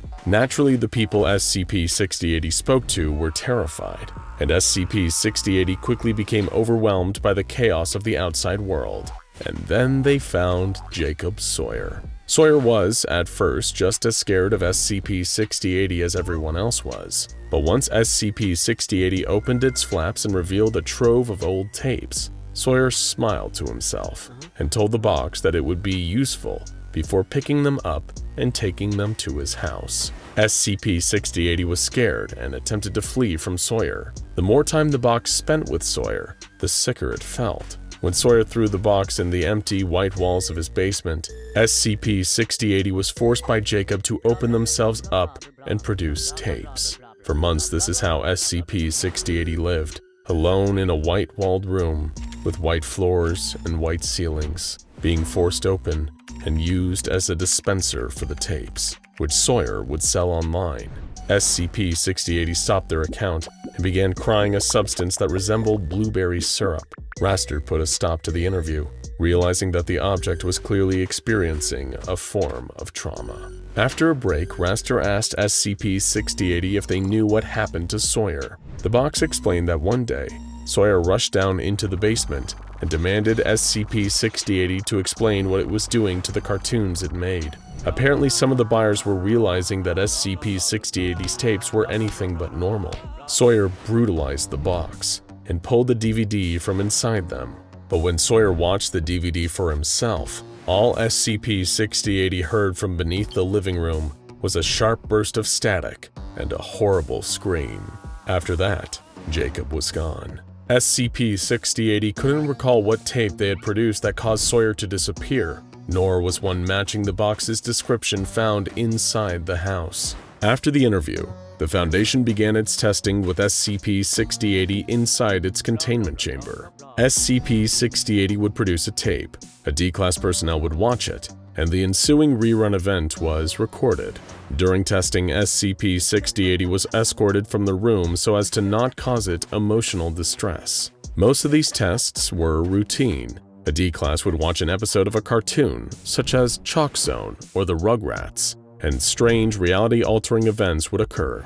For example, after watching an episode of the Rugrats where Chucky had difficulty differentiating his dreams from reality, D-1711 experienced a rerun event in which he was disoriented. D-1711 claimed everything in the room looked tall and that they needed to sleep off the effects of the anomaly. After laying in the bed, the chamber's lights turned blue and purple, and a humanoid entity wearing a researcher's outfit was seen facing the corner of the room, against the wall. The figure disappeared as quickly as it appeared, with laughter heard in the distance. As soon as the figure was gone, D-1711 jolted awake and began screaming. After this, the researcher observing the experiment rushed in, and like a concerned parent, began comforting D-1711. The researcher assured the D-Class that nothing in a dream could hurt them, because it isn't real, which was a direct quote from the Rugrats episode D-1711 watched. After this, the D-Class and the researcher came out of their trance state, wondering how they got inside the containment chamber and what they were doing there. The rerun event had finished, and D-1711 explained that while they were asleep, they dreamed events similar to the dreams shown in the Rugrats episode. This is just one example of how odd and surreal rerun events can be. Another test involving an obscure cartoon by the name of King, resulting in the entirety of Site-433 undergoing changes that made it look as if it were a location from the show itself. However, the most notable rerun event occurred when the Foundation tested a tape of Cartoon All-Stars to the Rescue, a special featuring cartoon characters from various shows banding together to talk about the dangers of children using drugs. In order to conduct this test, D-9926 was sent to a quarantine community away from Site-433, with only a helmet-mounted camera and a communication headset. 10 hours after watching the tape, D-9926 slept inside a bedroom of the vacant building the Foundation had brought him to. He was woken by the sound of a doorknob jittering, and then several knocks. D-9926 got up from the bed and opened the door to find 4 crude-looking entities resembling cartoon characters from the special. One was Kermit the Frog, who was puppeteered by a man in a gray hoodie. Another was a cardboard cutout of Bugs Bunny. There was a tall mascot-like Garfield costume, and a sentient Alf plush. The 4 entities crowded D-9926 and began singing to him in a shrill, high-pitched voice a song about the dangers of doing drugs. D-9926 was confused, but the trance induced by the anomaly made it difficult for him to think straight. Then from the open windowsill in the room came a black boot attached to a long leg. A 5th entity made its way into the room, crawling through the windowsill. It was a tall, gray-skinned humanoid with wrinkled trousers, a creased shirt, and a large necktie. As much as D-9926 could understand, the gray entity was not from a cartoon. The gray entity signaled D-9926 towards them, and the two left the building and the strange cartoon entities behind. Outside, the environment was strange. It was dark out, with only dim streetlights illuminating the spaces between trees at a low angle. The asphalt path the duo walked on slowly transitioned to a field of grass. The gray entity explained that the very nature of the environment was built around the message of the cartoon, which was trying to get D9926 to avoid using drugs. Somehow, D9926 needed to find a way to get out. As the two moved through the forest area, D9926 and the gray entity continued to recognize something was wrong. Gray explained that it didn't understand where they were either, and that's when D9926's rerun event began altering reality. It was pulled away from the place it regularly existed and into reality. D9926 did not understand, but he was short on options. Both of them smelled something horrible, and the area around them was starting to resemble the real world less and less. The sky above the forest was smoky orange-red, and in the distance, D9926 could see a luminescent object resembling a window recessed into a concrete wall. The two also heard music, and as they moved through this dreamlike world, they came across a building in the distance, which was small enough for them to climb the roof of. On the roof there appeared to be a parking lot, and beyond it more forest, as if they never elevated from the ground in the first place. The two continued walking. As the parking lot sloped downwards, they recognized what appeared to be a city in the distance. Dean knew that with the altered state of reality, this city was going to be anything but normal, but he felt compelled to keep moving. It was the only thing the two of them could do.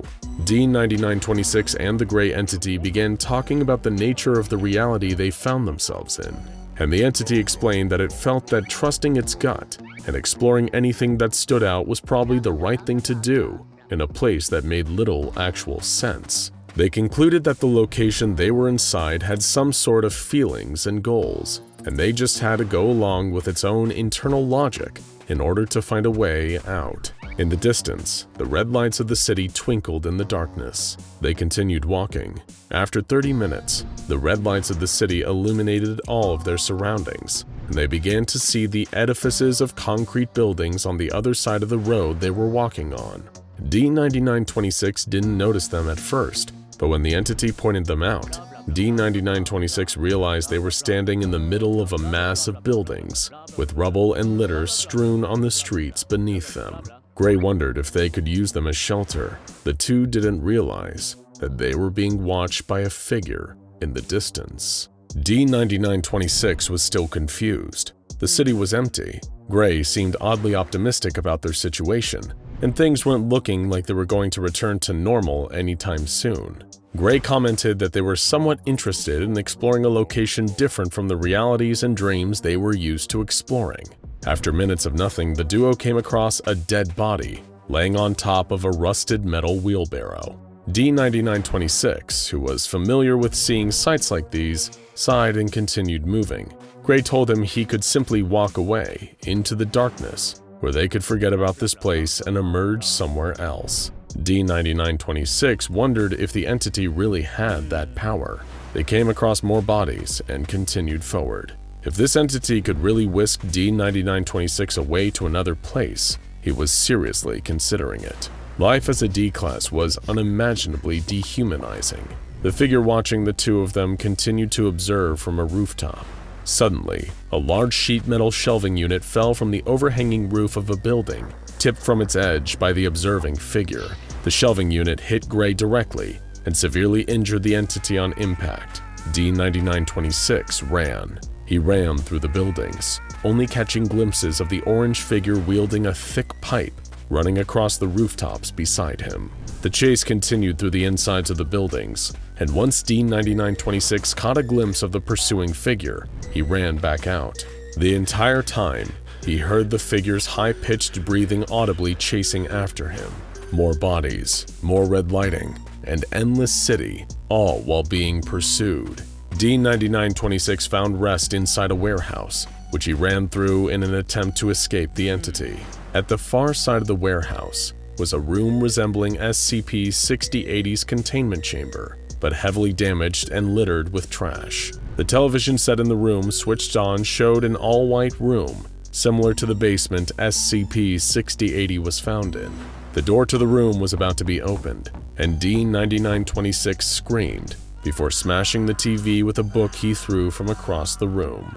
Upon shattering the screen, the camera feed went dark. When it resumed, D9926 found himself in a red, misty area, with a figure that had been pursuing him standing right in front of him. The two stared at each other before the figure lunged forward at D9926. But then, it suddenly stopped, and the voice of SCP-6080 was heard. The box called out to the figure, which it recognized as something that resembled Jacob Sawyer.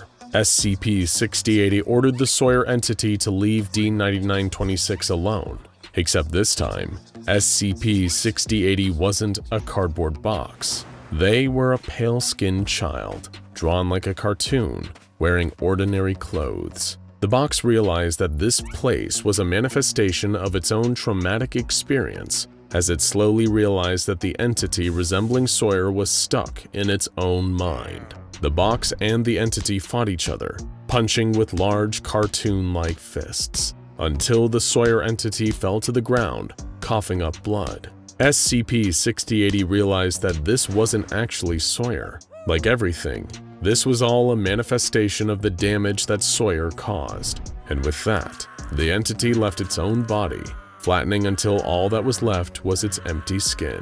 D9926 thanked SCP-6080 for saving him, and the two introduced themselves to one another. SCP-6080 offered to take D9926 away from the Foundation forever. He took off his recording equipment, and the two walked away into the sunset. Inside SCP-6080's containment chamber, the object and D9926 were nowhere to be found. Instead, there was a single disk containing a message from SCP-6080 to the Foundation. SCP-6080 told the Foundation that they were coming to terms with what they experienced in their life, and that now they were in a place where they could exist without issue. Behind them was a playground, where SCP-6080 could act like a kid again, something they never got to experience as much as they wanted to. They told the Foundation that D9926 was safe and happy somewhere else, and that they shouldn't look for either of them, because they'd never find them. For now, all SCP-6080 needed to do was to play on the swings and live at peace with themselves until they could grow up. Inside the disk that the message was contained on was a sticky note that simply read, "I hope you understand." There's an app for that. Wait, hold on! I'm Steve Jobs! Stop it! It was a phrase so ubiquitous in the early days of the smartphone craze that it's hard to believe Apple actually has trademarked. It was a testament to a simple and immutable truth about the world these new touchscreen phones were creating.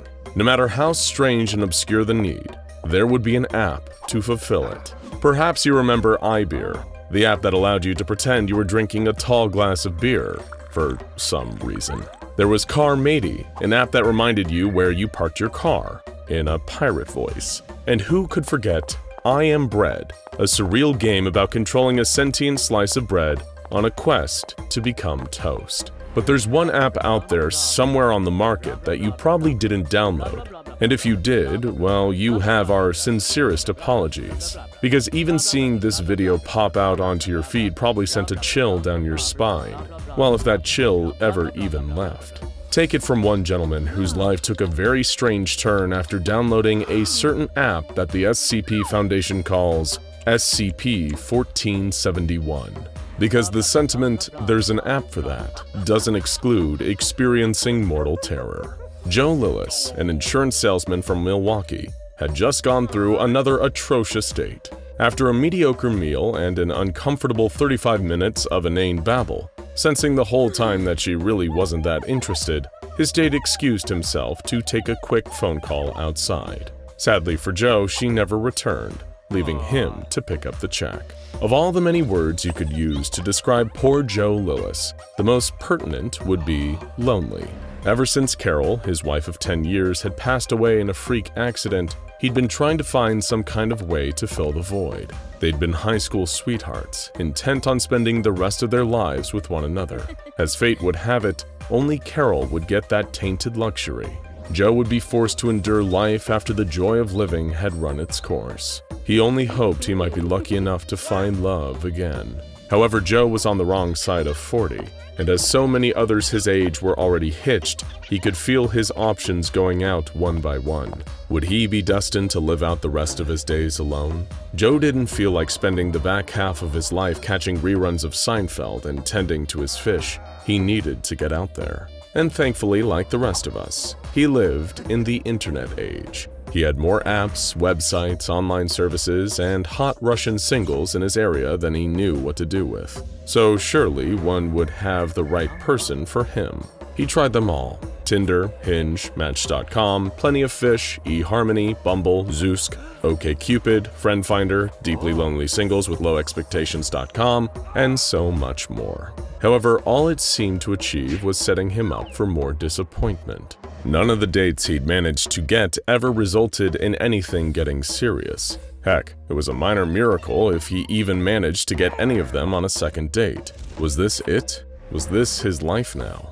Had he only ever gotten one shot at love, and the grasping claws of fate yanked it away from him without a second thought? Would life continue on the hamster wheel of loneliness, sleeping, getting up, eating, working, and sleeping again, every day getting somehow both faster and slower as life trudged on to a disappointing yet inevitable conclusion?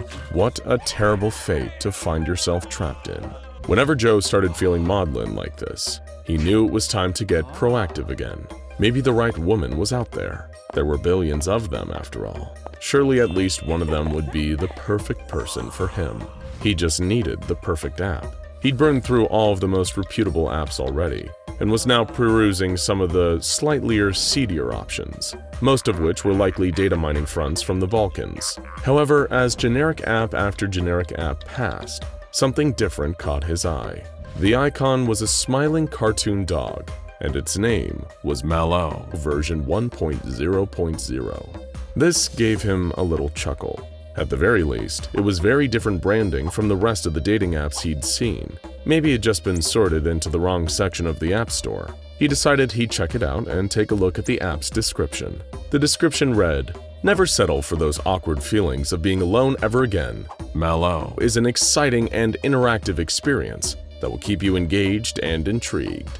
The anxiety of social situations can be nerve-wracking, but after just a few hours of MalO, you will soon forget all about those painful emotions of disappointment. Be part of the new craze that is quickly becoming the next social substitute. Remember, the more you participate, the more MalO will engage you.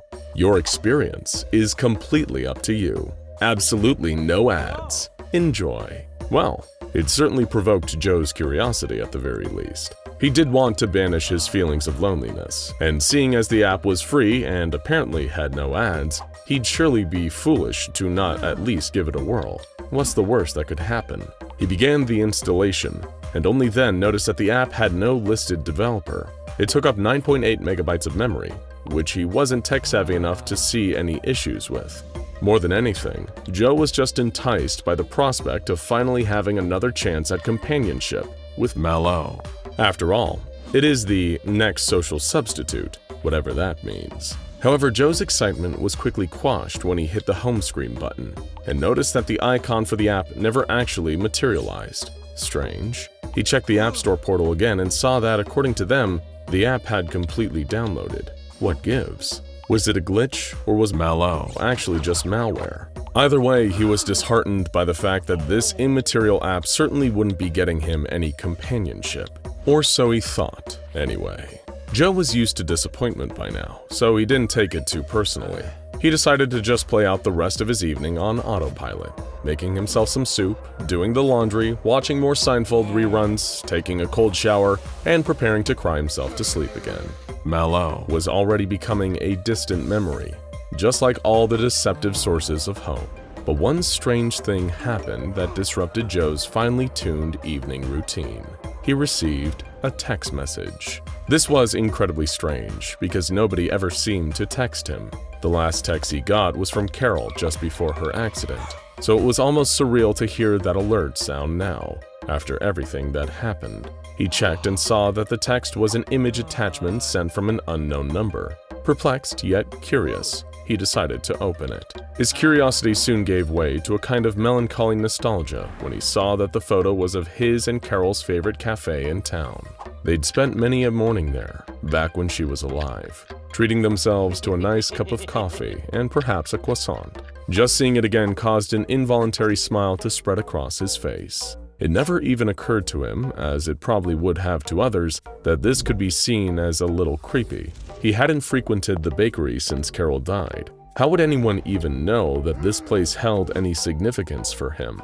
Was it a stalker, a ghost, or just a spooky coincidence? None of these thoughts even crossed Joe's mind. He was just grateful for the surprising reminder of the happiness he'd once had. For the next couple hours, things seemed lighter. He went about his evening, checking the photo every so often and smiling, until eventually he found himself in bed, still looking into the glow of his phone. It was such a beautiful little cafe. Then he froze. He noticed something in the picture. It'd been there the whole time, but only now he was seeing rather than just looking. It was in the corner, staring through the glass of the cafe's door. So faint he almost wanted to dismiss it as a trick of the light. It was a face. Well, not a face, more like a skull. Not a human, not anywhere near human. Long, slender, and canine, with protruding fangs and vacant white eyes. The pure white of the skull was buried in a nest of thick black hair. It looked like it was crouching behind the door, looking out and grinning, whatever the hell it was. Just seeing it changed the entire tone of the picture. It was no longer a simple reminder of bygone joy. Now all that was radiating out of that image was a palpable sense of dread. Was someone playing some kind of awful prank on him? Just then he was jogged from his contemplation by another alert. A new message from the same number as before. With great hesitation, he hovered his thumb over the push notification and clicked. That's when everything got a lot worse. It was a photo of a bus stop.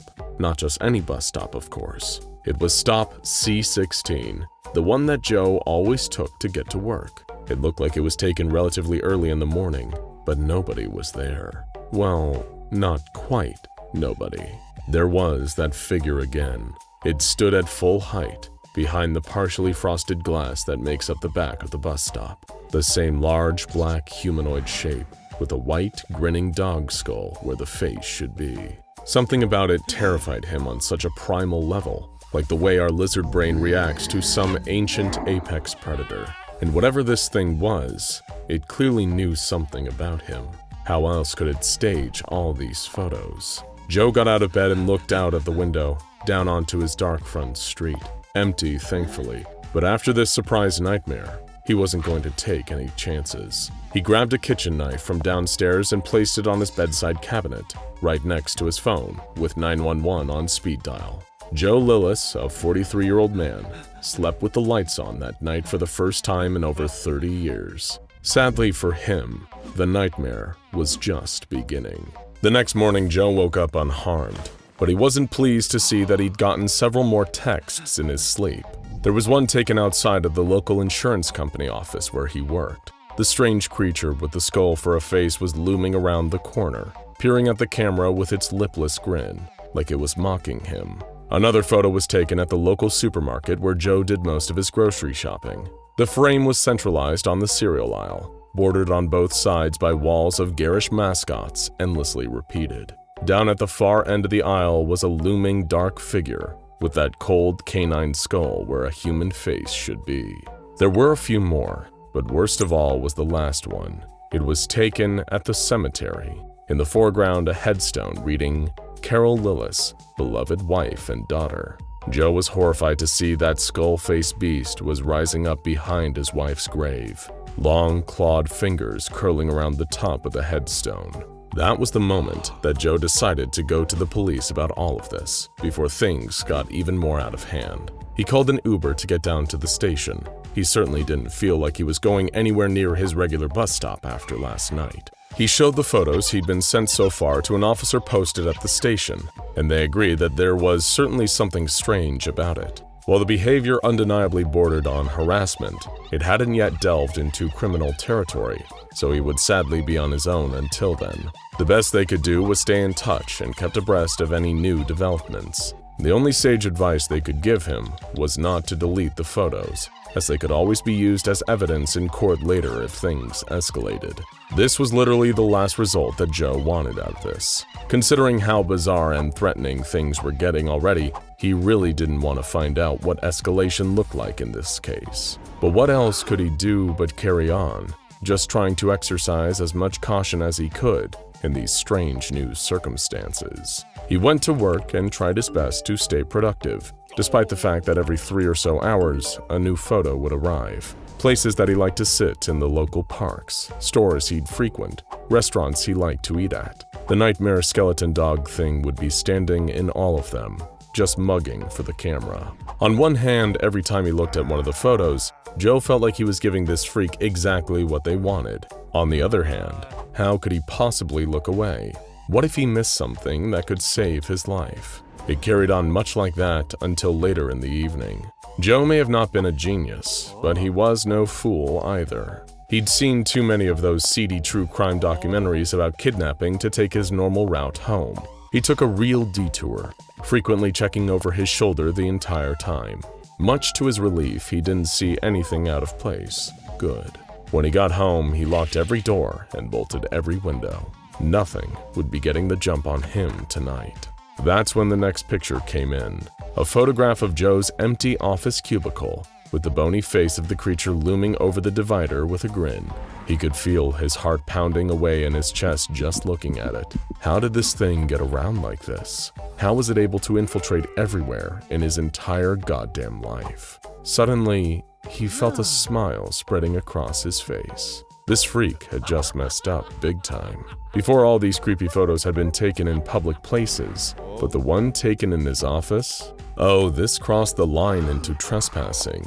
The police would have to do something about it now. It had given him an ace up his sleeve. That confidence faded a few hours later when he received another photo. This time, it was the skull-faced monster just standing on the sidewalk. The sidewalk that Joe remembered walking on his covert alternative route. He could feel himself break into a cold sweat. It seemed whoever this was, he really did hold no secrets from them. Now more than ever, Joe didn't feel safe in his own home. So you can only imagine how he felt when a few hours later, he received a photo of the skull-faced stalker standing right outside his own front door, staring into the camera. It sent him rushing to the window again to check outside, but of course, nobody was there. The next day, when he called the police and updated them on the situation, they told him that they were doing all they could. The best thing he could possibly do was to remain calm, but vigilant. He needed to keep an eye on the photos being sent to him, so he could notify them if ever he was in any immediate danger. This put poor Joe's paranoia at a fever pitch. Even when he went to work, surrounded by his coworkers, by witnesses, he could scarcely tear his eyes away from his phone. He was a slave to the photos, forever waiting for the next one, only to experience crushing regret when the photo actually arrived. It looked like it was taken moments before it was sent to him. Joe saw himself looking at his own phone in his office cubicle, with that huge skull-faced figure looming behind him. He screamed out loud upon seeing it, and turned to see if anything was behind him. But of course, there was nothing there. The police inspected the office, talked to potential witnesses, and analyzed the photo.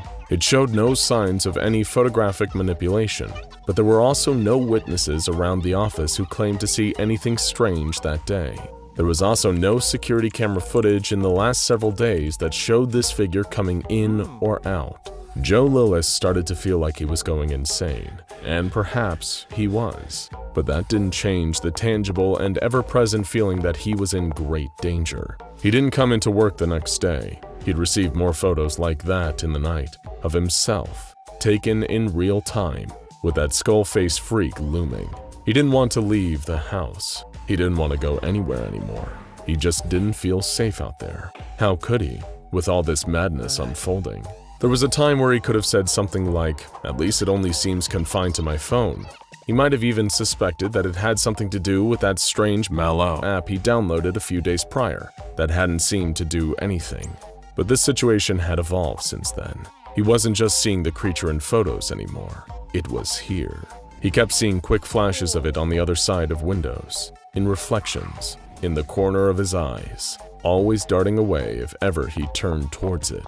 It was everywhere and nowhere. It was here just for him. He just knew. The police couldn't help. Nobody could help. Joe just sat in the corner of his bedroom, clutching his kitchen knife, afraid to close his eyes. It could be anywhere. It could be anywhere. It could be anywhere. We know one thing for sure. Joe Lillis never felt truly alone ever again. He always had his new friend, waiting, just out of sight. And if ever you're feeling lonesome and decide to download MalO version 1.0.0 yourself, then you'll never feel lonely again either. Modern cognitive neuroscience tells us that our memories are about as reliable as a weatherman at your local news channel. When a couple is asked, "How did you first meet?" they are lured into romanticized reflection. They might recall locking eyes at a school dance. They might recall the night being just perfect, despite the truth being far from it. We don't remember the spilled punch, the stepped-on toes, or the stuttering. We only remember the X's and O's. Our memory doesn't find the needle by sifting through the haystack, but rather by lighting a match and setting the barn ablaze, until all that remains is the small piece of silver shining through the smoke. In this way, our memories are our best friends. They know exactly when to lie to us, feeding us misinformation about the past to satisfy ourselves in the present. Because if humans were capable of writing and recalling accurate personal accounts of their history, our memories would be stiff, unmarketable literature. And when a book gets boring, we tend to tap out. Just the same, when our lives get monotonous, we tend to give up. So we have our faulty, biased brains to thank us for our perceived happiness and fulfillment. Our inaccurate memory systems consequently help us hide trauma, contrive purpose, and infuse unique importance into an otherwise banal existence. But let it be known, not all cerebral restructurings are gifts from psychology. Some are curses from SCPs. Which of these two possibilities is more existentially terrifying is up to you. SCP-5040 is a non-existent Japanese horror film entitled Tears of Blood, which spontaneously manifests in human memories. SCP-5040 is a master of persuasion. Those affected by SCP-5040 will remember going to see the film, even when their supposed attendance would contradict empirical evidence. It manipulates the mind into unwavering faith. While humans occasionally stumble upon the self-awareness to question their recollection, there are no documented instances of an individual doubting this specific memory. Somehow, beyond the Foundation's understanding, SCP-5040 manages to suspend the skepticism of its victims. They accept the memory as canon, as brute fact. Victims of SCP-5040 do not need a ticket stub to know they have been to the theater, and SCP-5040 afflictions can occur any place where movies are shown. It even transcends laws and navigates social norms. In cultures where its content would usually be prohibited by regulations and frowned upon by the public, it still inserts itself into the memory of its prey. And once that memory is planted, it's an event that can't be forgotten. Like the birth of your first child, like your favorite football team winning the Super Bowl, like the employee number you punch in and out of work every day for the rest of your life. It stamps itself into the forefront of the subject's brain, waving its arm, pleading to be recognized, begging for attention. Descriptions of the film are always similar in nature, as are the circumstances and events surrounding the viewing. However, reports of SCP-5040's story and characters are never fully consistent from one subject to the next, and the film's setting, subplots, character names, and much of the dialogue are different for each viewer. Whether this is SCP-5040's intent or inadequacy is unclear. Casting also varies and appears largely arbitrary. A broad variety of Japanese performers and entertainment personalities, both living and deceased, have been said to star in the film, even when the actor in question has no real-life associations with the horror genre. Imagine famous Japanese actor Pat Morita, better known as Mr. Miyagi from The Karate Kid, being the lead in a horror film. Despite the fact this would be a noticeably strange casting decision, SCP-5040 would still be taken seriously. Despite any and all deviations from expectations of the medium, SCP-5040 is seen as legitimate. Kinks in its design are overlooked by the viewer, similar to how our sleeping selves most often don't recognize we are dreaming, even when we encounter flying horses, friends with banana fingers, and leprechauns playing Pot Limit Omaha in Chris Hemsworth's basement. This may be because, despite all of its quirks, the film's core is sturdy. Its beginning, middle, and end are always in agreement. It doesn't stray from Robert McKee's universal structure of story. Not even the sick, twisted M. Night Shyamalan himself could have created a cinematic experience quite like this. After conducting more than 300 interviews, researchers have constructed a detailed synopsis of SCP-5040's most consistent story elements and the most common sequence of events associated with the viewer's memory of their screening attendance. There is no matinee with this movie. Screenings always begin at sunset. If there are obstacles standing in the way of the subject's attendance, SCP-5040 will see them removed. Dentist appointments, drinks with a friend, a long procrastinated date with the treadmill. All these commitments for that day and time will be pushed down the subject's list of priorities, making way for the movie. They will learn that their plans have been canceled or resolved one way or another. The dentist's office burned to the ground. Your friend is suddenly sober. The model of treadmills at your gym have been recalled. Somehow, some way, time is freed up. And when life is kind enough to offer respite from personal and social obligations, it is modern humans' instinct to sit down and veg out. At this moment, the subjects decide to see a movie at a nearby theater.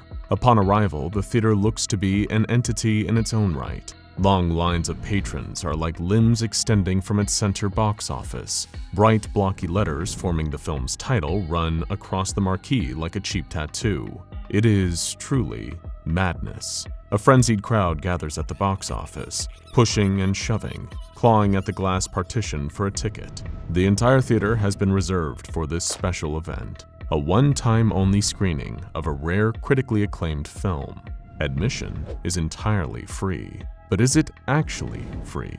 Or has the cost just not declared itself? When the subject reaches the auditorium, they scan their eyes over the sea of people. Heads emerge from the backs of almost every seat. They can only find one empty space, and they have to shuffle like a crab to get past the mass of other viewers. In their seat, they notice that a large number of people throughout the audience are wearing disposable face masks. The woman sitting next to the subject's right wears one such mask, as does the woman on their left. And before you think, well, that isn't so weird, it's important to note that all of these accounts were taken years before certain recent events. Patrons continue to pack into the theater. Despite every chair being filled, more and more people enter. The aisles become overflow seating. Regulations of max occupancy are dismissed. In the darkness of the room, all that can be clearly seen are shapes. The rectangle that is the screen, the hundreds of circles that are the heads of the audience. But there is a shape that feels misplaced. What appears to be the letter P sticks up from the crowd, a thin line with a bulge protruding from the top. The specificity of its origin is difficult to define, but once the subject's eyes adjust to the dark, they notice it's an IV pole carrying a bag of unknown fluid. However, there is no clear indication of who it is connected to. Furthermore, they notice one of the masked audience members is wearing a hospital gown. There is little time to assess any of these strange visuals, because there are no trailers or advertisements before the film. As soon as the audience is settled into whatever space they might find temporarily habitable, the theater goes silent and the film begins. The film opens with the female protagonist going about mundane activities in her day-to-day life. A phone call interrupts her. It is an unknown party who tells her that a loved one has been hospitalized for one reason or another. The protagonist drops what she's doing to accept the call to action. On her way to the hospital, however, she is attacked by a male assailant and loses consciousness. The protagonist wakes up in a fog, unable to make sense of her surroundings, but the audience understands that wherever she is in deep trouble. She's in a desolate and unfamiliar building with her arms and legs bound. She is accompanied by a number of other female captives, some of whom still remain seemingly unconscious or possibly dead. The women briefly discuss their strategy to escape, but they are interrupted when the kidnapper appears. Descriptions of hairstyle, eye color, and wardrobe would fall short in showing us who this character really is. Instead, his swift and decisive actions do the talking. He sees one of the women crying and kills her without hesitation. The kidnapper reveals to the woman the code he intended to operate under. He would release the captives after 24 hours, but only under the condition that they do not cry. During the film, the kidnapper demonstrates various forms of physical and psychological torture on the group of women. Despite their best efforts, the captives are unable to hold back their tears, and one by one, they are murdered until only the protagonist remains. Frustrated by the protagonist's unremarkable resolve, the kidnapper takes more extreme measures, increasing intensity of her torture. However, the protagonist is not one to be messed with. Despite being tormented, she seems in control of the situation. She doesn't succumb to the traditional dynamics of torture. Even while on the wrong end of the bat, she isn't afraid to swing. She fights back how she can. She mocks and insults her captor, and it's then she finds his weakness. Although a physically empowering villain, he is emotionally fragile.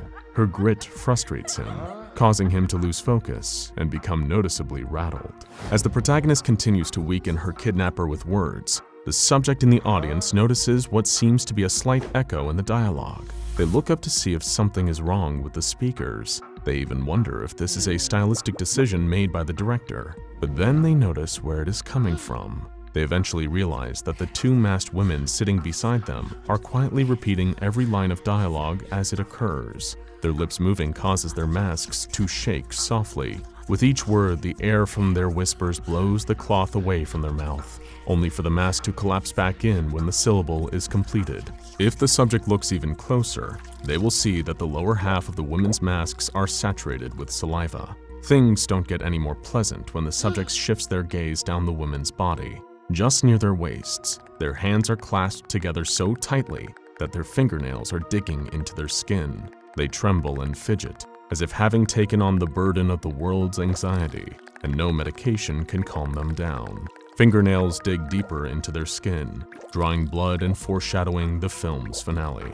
At the film's climax, the kidnapper approaches the protagonist with a double-edged razor blade and announces that even if she is freed, she will spend the rest of her life horribly disfigured.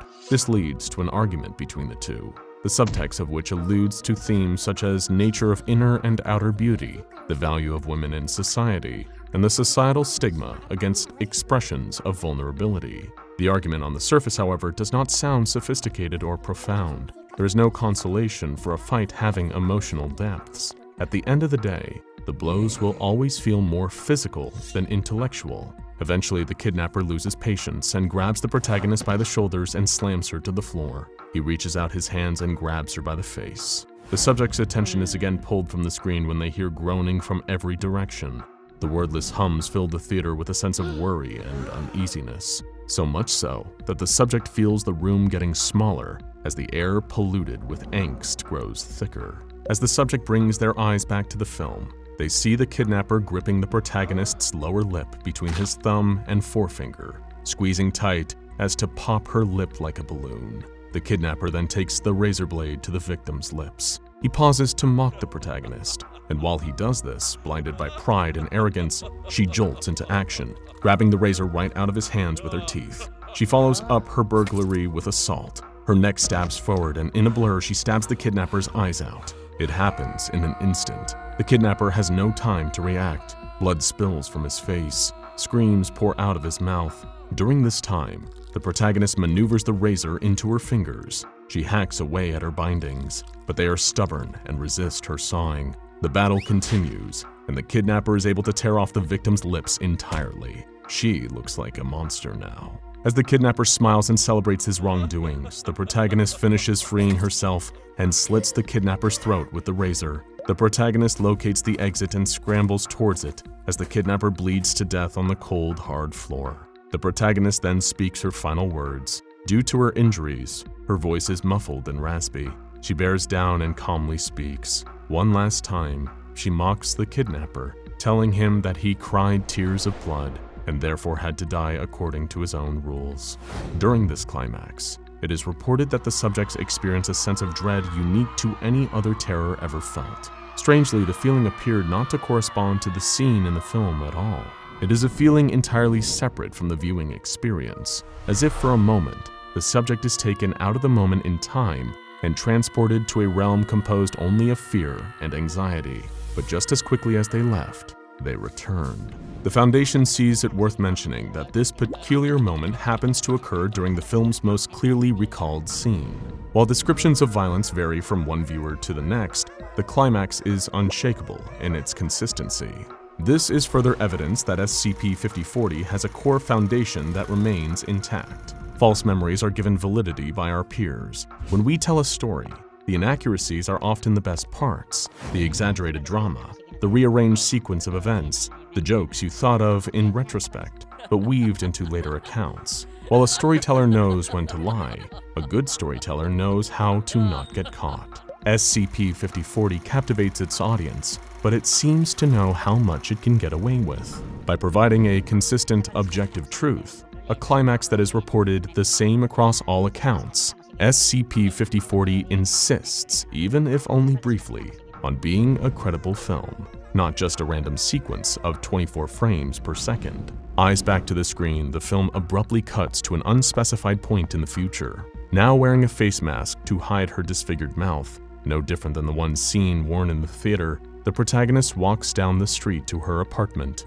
indifferent to the crowd of paparazzi that follows her. It is clear that this is now just a part of her life. The lights flash on her face. When she reaches her bedroom, the protagonist slowly pulls down her mask. Face free from cloth, she stares at herself in the mirror. It is silent. What she sees is less notable than what she doesn't. The lower portion of her face is gone. She focuses only on that. It's hard to know if she will ever see into her own eyes again. Her gaze might forever be fixed on what she can't get back. And through those eyes that long to see more, she sheds a single tear. Over the course of several minutes, her weeping gradually builds into frenzied sobs and shrieks. It can first be misinterpreted as bad acting, a case of doing too much. But as the crying carries onward, it's understood that the horror in her wallowing is all too real. The film cuts to black and the credits roll, but the sound of the protagonist's cries continue to play with no other audio until the credit reel ends.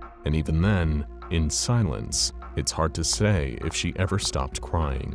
Audience members remain silent after the movie ends, exchanging only whispers as they exit the theater. Feet step over small red puddles and stains on the theater floor as if they are sticky puddles of soda.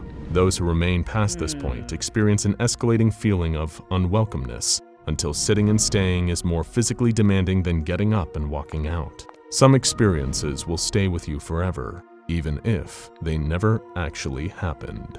It all started with a panicked phone call. A local landlady who owned a downtown tenement building had called the police in hysterics. Something horrifying had happened to one of her tenants. She couldn't possibly explain. The one detail she was able to articulate was that his room looked like a rainforest. A police response team was on the case in no time. They drove down to the tenement building, met the crying landlady at the door, and found their way to the room that caused all this confusion. When they'd opened the door, they saw with horror that she was right. Trees, plants, fungi, and even insects and animals were all over the room. It was teeming with life. The flora and fauna in this room didn't look like anything else on Earth. And given the anomalous nature of what had happened here, it's extremely possible they were right. The tenant, a university professor who'd recently gone on an anthropological expedition to the Amazon rainforest, was nowhere to be seen. But one of the officers spotted a grim clue for what may have happened to him. A large colony of anomalous mold was quickly growing on the far wall. The officer swore it was a trick of the mind at first, but he was wrong. A human skull was sinking into the tissue of the mold, and to make matters worse, whipping tendrils began to slither from the empty eye sockets, reaching for the new meat. Thankfully for everyone who was still alive at this point, the SCP Foundation swooped in and took over the situation with the help of a mobile task force and some containment specialists. The landlady, the cops, and the other residents of the building were given amnestics and relocated. The building was purchased by the Foundation and condemned while they searched the anomalous room for the source of this unchecked biological growth. And they found their answer in a most unlikely form: an unmarked cassette tape still inside the player when they arrived. The recording on this cassette tape came to be known as SCP-407. It may be unassuming when compared to immortal, misanthropic lizard monsters and multi-dimensional chaos gods, but the tape in that room, if it ever fell into the wrong hands, could cause a mass ecological catastrophe that would inevitably bloom into a dreaded XK-class end-of-the-world scenario. So first things first, what is actually on this tape? Thanks to brief samples heard in tests with D-Class personnel, the Foundation was able to discover that it was an approximately 28-minute-long recording of a song. It's performed in an unknown language and appears to be sung a cappella style by a group of unknown individuals. Fearing potential degradation of the cassette tape, the Foundation backed it up as an audio file in the Site-19 computer database. Those who've been able to listen to the song during testing have had an overwhelmingly positive emotional response, describing it as soothing, glorious, and beautiful. And for the first minute of its runtime, the song's anomalous effect really live up to this reputation. When the song is played, it massively accelerates cell growth within its auditory range. Its potency is increased by the volume and the length it's allowed to play. It's important to note that plugging or covering your ears won't make any difference. The area of effect seems to be defined by how far the sound vibrations travel, and whether you're actually able to hear it is irrelevant. But if you're only listening for a minute or less, you'll be glad to feel the anomalous effect of being within SCP-407's auditory range. During this specific period of time, it's been shown to be a kind of miracle cure to almost all physical maladies, with the exception of cancer. Thanks to the cell-growing and rejuvenating properties of the song, the Foundation discovered that 407 was an effective treatment for Alzheimer's disease, Crohn's disease, brain and spinal cord injuries, and normally fatal infections or wounds, amongst other maladies. It was like a version of SCP-500, the pills that can cure everything, but one that would never run out. So, if it's such an effective healer, why wasn't it more widely employed by the Foundation? Because of what happens if you keep listening. If the song was played for 2 to 3 minutes, the subject would begin to experience unnecessary and unchecked cell growth, particularly on the skin. The result would mostly be benign tumors and calcium and fat deposits, which, though sometimes painful and disfiguring, are not life-threatening. At minute 4, single-celled organisms in the auditory vicinity of the song begin to experience accelerated mitosis, also known as cell division. This results in bacterial and fungal growth that become extremely dangerous for anyone and anything exposed. And beyond minute 5, things become truly monstrous. The Foundation only ever conducted 2 tests wherein the song was fully played. These tests presented such a huge danger that further testing of 407 was forbidden without explicit permission from a member of O5 Command. The first test involved a female member of D-Class personnel in a soundproofed but unsterilized testing chamber. As expected, she was initially delighted by the music. It cured her injured knee and brought her back to a state of peak physical fitness, but this didn't last for long.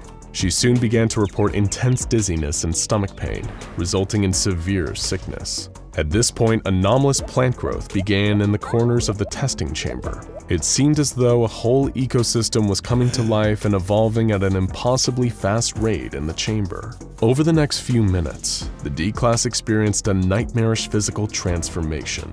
Her skin became a thick, calloused mass. She soon devolved further into a thick, immobile blob of pure flesh, unrecognizable as anything human, while the chamber around her was becoming a lush rainforest of alien plants. These plants grew around and eventually on her, until there was nothing left. Shortly after, all the plants died and decomposed, giving way to a huge mound of anomalous mold devouring the resulting mulch. The mold itself began to evolve, growing large mouth and hand-like structures that it used to feed itself on the surrounding flora and fauna as it began to grow back. When the song ended, the Foundation brought the test to a close, sterilized the room, and collected some samples for later. There was nothing left of the original D-Class subject. The second test wasn't any nicer. While at first the subject, this time a male member of D-Class personnel, appeared to become more youthful and even gain an inch of height, As the minutes passed, he began to experience extreme discomfort. He soon began to vomit, with the vomit quickly blooming into plants. Plant shoots also began to quickly spring out of his eyes and mouth, until his entire body was destroyed by what appeared to be a banana tree suddenly growing out of it. Once again, the testing chamber became a whole ecosystem. This one filled with unique, never-before-seen mammals. However, it all came to an end when the room was taken over by a fast-growing parasitic fungus that consumed everything else with its spores and fungal stalks. And it looked like it was breathing. There was something concerning about both of these tests, beyond the obvious physical horror of watching death by unchecked cell growth. What was this mysterious fungus that kept appearing and seemed to take over everything it touched in the end? The Foundation tested the samples it collected rigorously, and it came to a surprising conclusion. They'd actually encountered this same fungus before, but not in this dimension. SCP-507 is a man with dimension-hopping abilities. The one problem is, he can't control where and when he hops. As a result, he's been stuck in a number of scary alternate dimensions, but one seemed eerily similar to what the Foundation was encountering with SCP-407. In one dimension he briefly hopped into, 507 encountered an abandoned version of Site-19, strewn with corpses covered in that same breathing mold. He was horrified, but decided to inspect further, hoping to find his way out of the facility and discover some answers about what happened here. However, when he found his way out, what he discovered didn't comfort him. The entire world seemed to be covered by this same mold. There was nothing left. It consumed everything. Thanks to Foundation tests, both molds were found to be similar to the cordyceps fungi, a kind of dangerous parasitic mold, except this one appeared to be a far more evolved and even more deadly version of the fungus. What could this mean? What was the origin of this anomalous song? Would it and the fungus it seems to inspire someday destroy the world as we know it and kill us all? We'll never actually know the answer to any of this, and it's thanks to an extremely unlikely ally.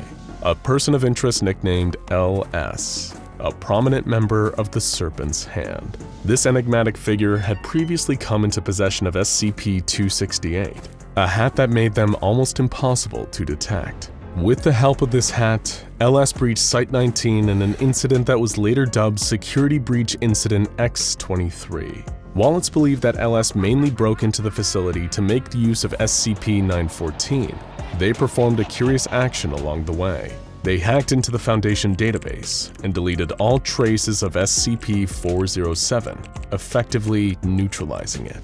In a note left by LS, they said, "You'll thank me for deleting what you call 407. Why would a member of the Serpent's Hand, a group of interest that is often militant in their anti-neutralization stance, neutralize an SCP themselves? The answer to this lays in who exactly LS is. This mysterious figure isn't technically one person. They're a group of the same person, namely a woman named Allison Chow, from a number of different dimensions. They meet in the Wanderer's Library, the headquarters of the Serpent's Hand that exists between dimensions to coordinate their missions.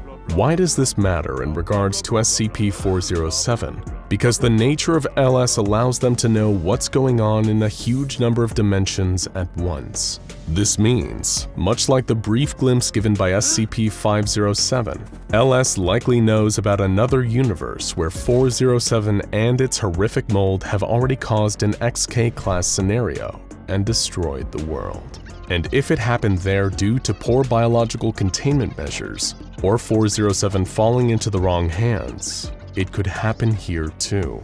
Unless, of course, someone stepped in and dealt with the problem personally. And while the Foundation's policy is typically to contain rather than neutralize the anomalies they find, we have to admit, we're probably with the Serpent's Hand on this one. Some songs, as it turns out, are just better left unplayed. You're sitting in the middle of a cheering crowd. The arena around you is electric, fans hollering from their seats as they watch the basketball game. Every point scored, every shot missed, and every skillful pass of the ball sends waves of excitement over everyone in the audience.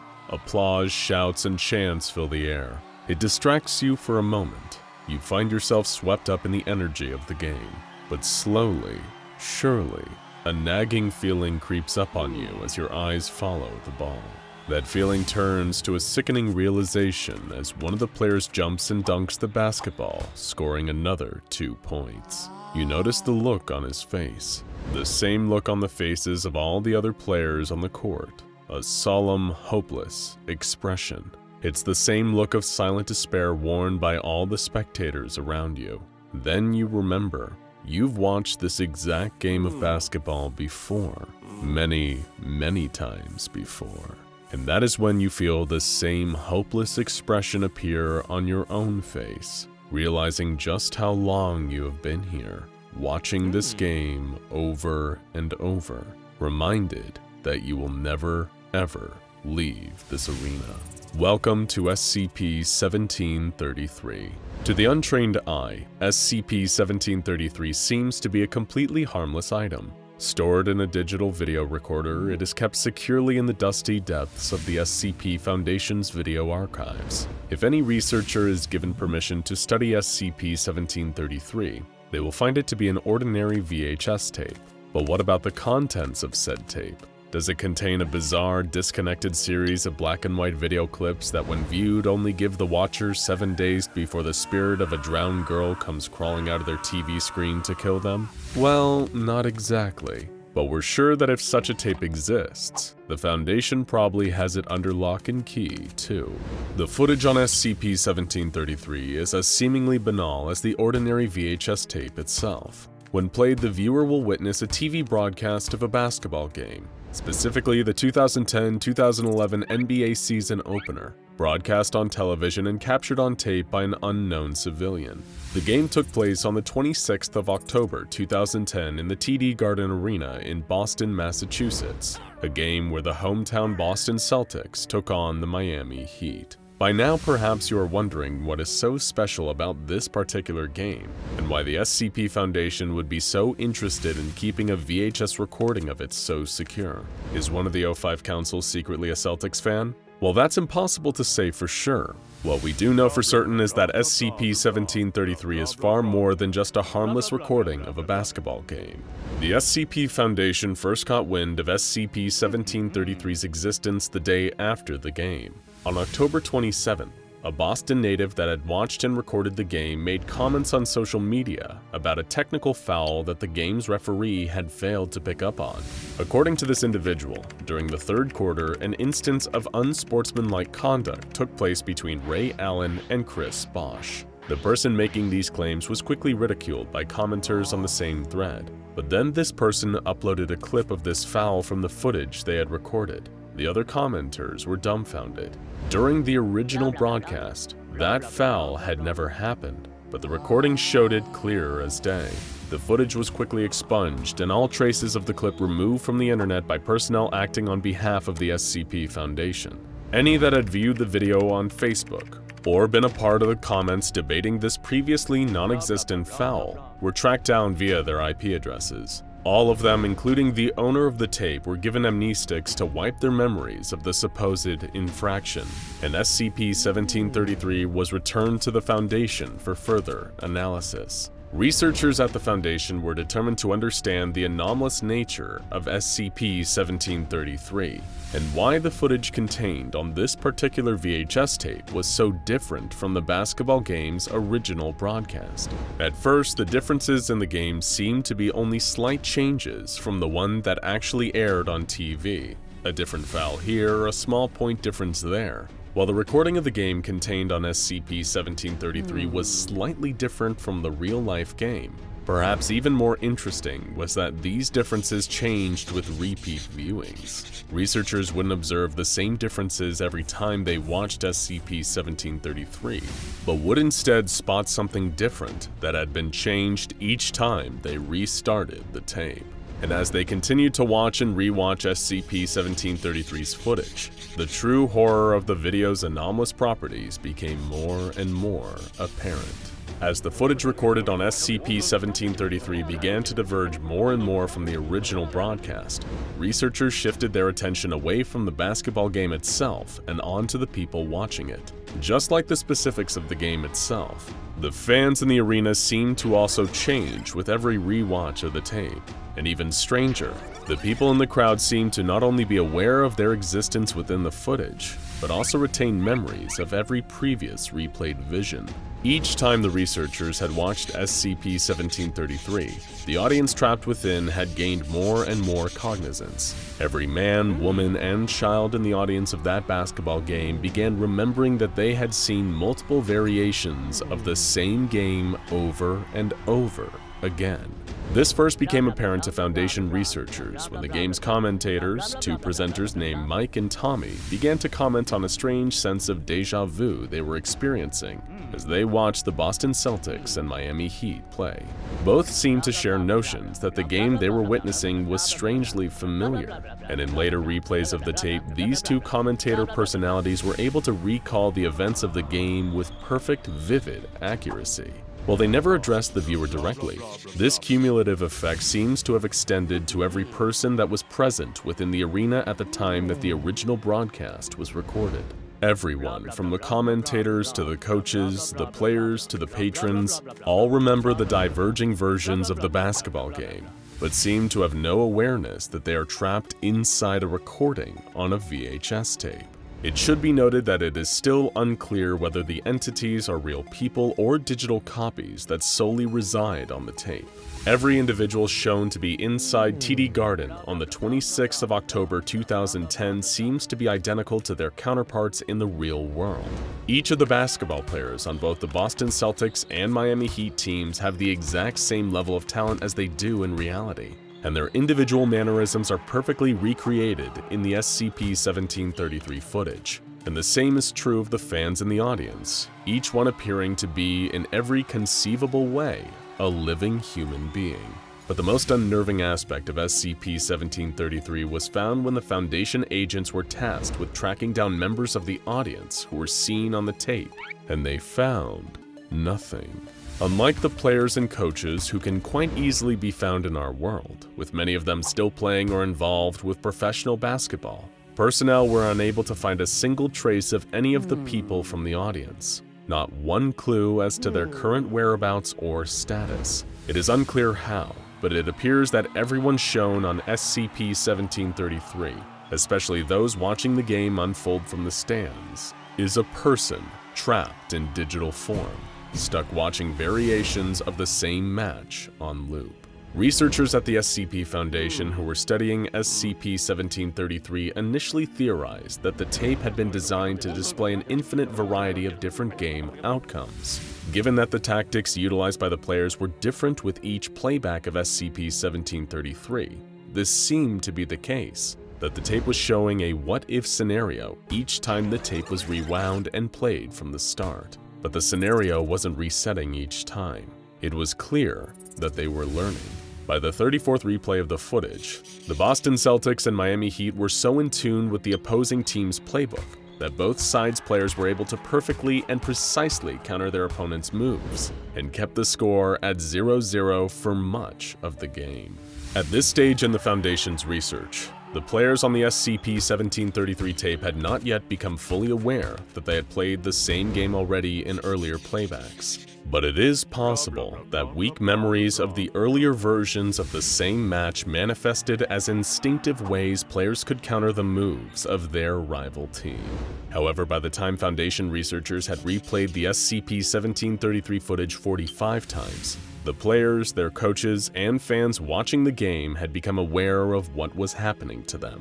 It was at this point that the digital recording from TD Garden changed dramatically. Realizing that they'd been playing the same game of basketball over and over, the players refused to participate any longer. Everyone in the audience began to attempt to escape from the tape where they'd been unknowingly imprisoned. But not a single one of the stadium's doors would budge, and neither the fans nor the players seemed to be able to leave through any other exit out of TD Garden. Over the following playbacks of the SCP-1733 videotape, attempts at escape grew increasingly daring. In one playback, a full-scale riot broke out. In another, makeshift explosives were built and used by those trapped to try and blast their way to freedom. As their cognition grew and they began to remember friends and family from outside the videotape, The crowd trapped in SCP-1733 grew even more desperate. Players and their coaches retired to locker rooms, withdrawing from the crowd for a time. The rest of the people in the footage began to form factions amongst themselves, one of the more prominent calling themselves the Faith Keepers. These individuals voiced their belief that they had been confined to TD Garden as some form of spiritual punishment as a result of the consumerism that is rife in a post-industrial society. The Faith Keepers began burning offerings in the center of the basketball court. Phones, wallets, car keys, anything that reminded them of the modern world. Over the subsequent playbacks of SCP-1733, the Faith Keepers grew in their numbers, indoctrinating more of the crowd into their movement. Those still trying to escape from the stadium were causing more damage to themselves than their enclosure, with 3 men caught in the blast of another crude bomb placed on an exit door. Unfortunately for them, the door barely showed a scratch in the aftermath of the detonation. As Foundation researchers continued replaying the tape, those trapped within SCP-1733 descended into depraved acts, and incidences of violence became rampant. Some even attempted to take their own lives in acts of desperation, jumping from balconies in the hopes of ending the loop. Those that had joined the growing ranks of the Faith Keepers did not engage in such behavior, instead creating makeshift curtains to separate themselves from the breakdown that was taking place among the others trapped within the SCP-1733 tape. At some point beyond the 112th playback of the videotape, the Faith Keepers marched off screen and brought the basketball teams back out onto the main court. They then began a ritualistic sacrifice, disemboweling the professional athletes for their fellow prisoners to see. This had no noticeable effect, with the recording of the game resetting as it had done in earlier rewatches. In a later playback, the Faith Keepers then began to call for all the children in the stadium to be sacrificed in the same way. Testing on SCP-1733 was finally suspended indefinitely after this point, and as far as we know, the crowd remains trapped inside the anomalous recording of this particular Celtics Heat basketball game. Foundation researchers have been unable to produce the same anomalous effects as those of SCP-1733, even when using the DVR that originally produced the recording. The digital video recorder itself does not seem to imprint the same properties onto other VHS tapes, making SCP-1733 an isolated anomaly. However, the next time you find yourself at a basketball game, it might be worth asking yourself, have I seen this game before? One of the primary aims of the SCP Foundation is to contain the anomalies that they discover. Secure, contain, protect is their mission statement after all. However, there are some forces so unknowable and malevolent that there is no way to truly contain them. SCP-4205 is one such force. Very little is known about SCP-4205, even compared to other SCPs, many of which are mysterious by their very nature. We do not know what it is, we do not know what it wants, and we do not have any meaningful way to stop it. The best that can be done to protect yourself from it is to implement the few known preventative measures available and pray that it doesn't set its sights on you. The little information that exists on SCP-4205 was recorded by Wade Dalitz, a former junior researcher at the Foundation. He wrote the initial report on SCP-4205 on a computer, Terminal 4. Though his work was highly valuable and provided many previously unknown insights about the nature of the SCP, sadly his knowledge could not save him. The official entry on SCP-4205 was his final act before his death on December 11th, 1992. Before we get deeper into that entry and Wade's final day on Earth, it's important to understand what SCP-4205 is, or at least understand the little we know about what it is. 4205 is a Keter-class SCP, meaning that it's incredibly difficult or complicated to contain. It also shows extreme hostility toward all life. It is described as an amber-colored pair of human-like eyes, with the ability to appear spontaneously in windows, mirrors, or any other glass or glass-like surface. One of the reasons so little is known about these eyes is that anyone who sees them dies within seconds. Much like the mythical basilisk, the gaze of SCP-4205 is deadly and inescapable. The eyes only seem to appear to people who are alone in a room, and never in places where there's more than one person. But aside from that, there is no way to predict where the eyes will appear. Since it is unknown if the eyes are part of a corporeal body or even present on this plane of reality, there is no way to contain them or stop them from killing. This brings us to that fateful day, December 11th, 1992, the day that the SCP Foundation would finally be given some tangible information on the mysterious amber eyes, at the cost of one of their researchers' lives. Wade Dalitz, a young man fresh out of his university studies, was brought on board as a junior researcher by Dr. Mark Forsyth, a senior researcher. Dr. Forsyth recruited Wade after giving a guest lecture at his university, and being impressed by Wade's keen observational skills, thirst for knowledge of the unexplained, and determination to understand that which seemed to defy explanation. After Wade graduated, he was recruited by Dr. Forsyth and given the position of junior researcher at the SCP Foundation, where he assisted Dr. Forsyth, now a site supervisor, in his research. After several months of working under Dr. Forsyth with minimal responsibilities, Wade was finally given the opportunity to write his first SCP report on SCP-4205. Following some initial documented appearances of 4205, Dr. Forsyth approved further research into the anomaly, with Wade appointed as the lead researcher on the subject. According to Wade's entry, he was responsible for the discovery of SCP-4205 when he spotted the anomaly in a window. Though later reviews of security footage determined that he was not the first person to observe the eyes, he did claim to be the first to observe them and live to tell the tale. In his writing on the subject, Wade is puzzled by the fact that he survived his encounter with SCP-4205 and wonders what could have set him apart from the others that fell victim to its gaze. He found himself frustrated as he documented SCP-4205, his rough drafts of reports dissolving into angry rants about his own incompetence. Wayne had difficulty adjusting to his new responsibilities, especially with the added element of his assigned subject's mysterious and volatile nature.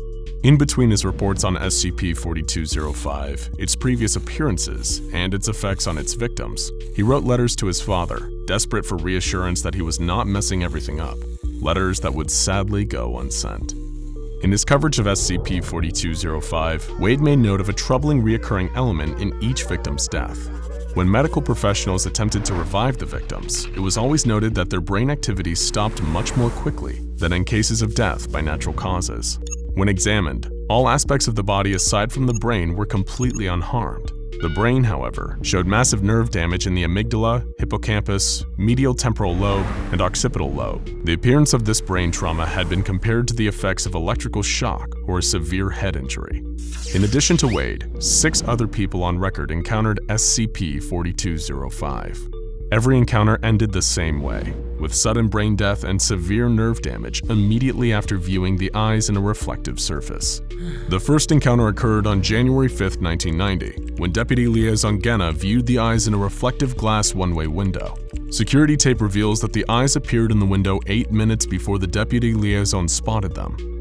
As soon as he did, he fell from his chair and immediately died.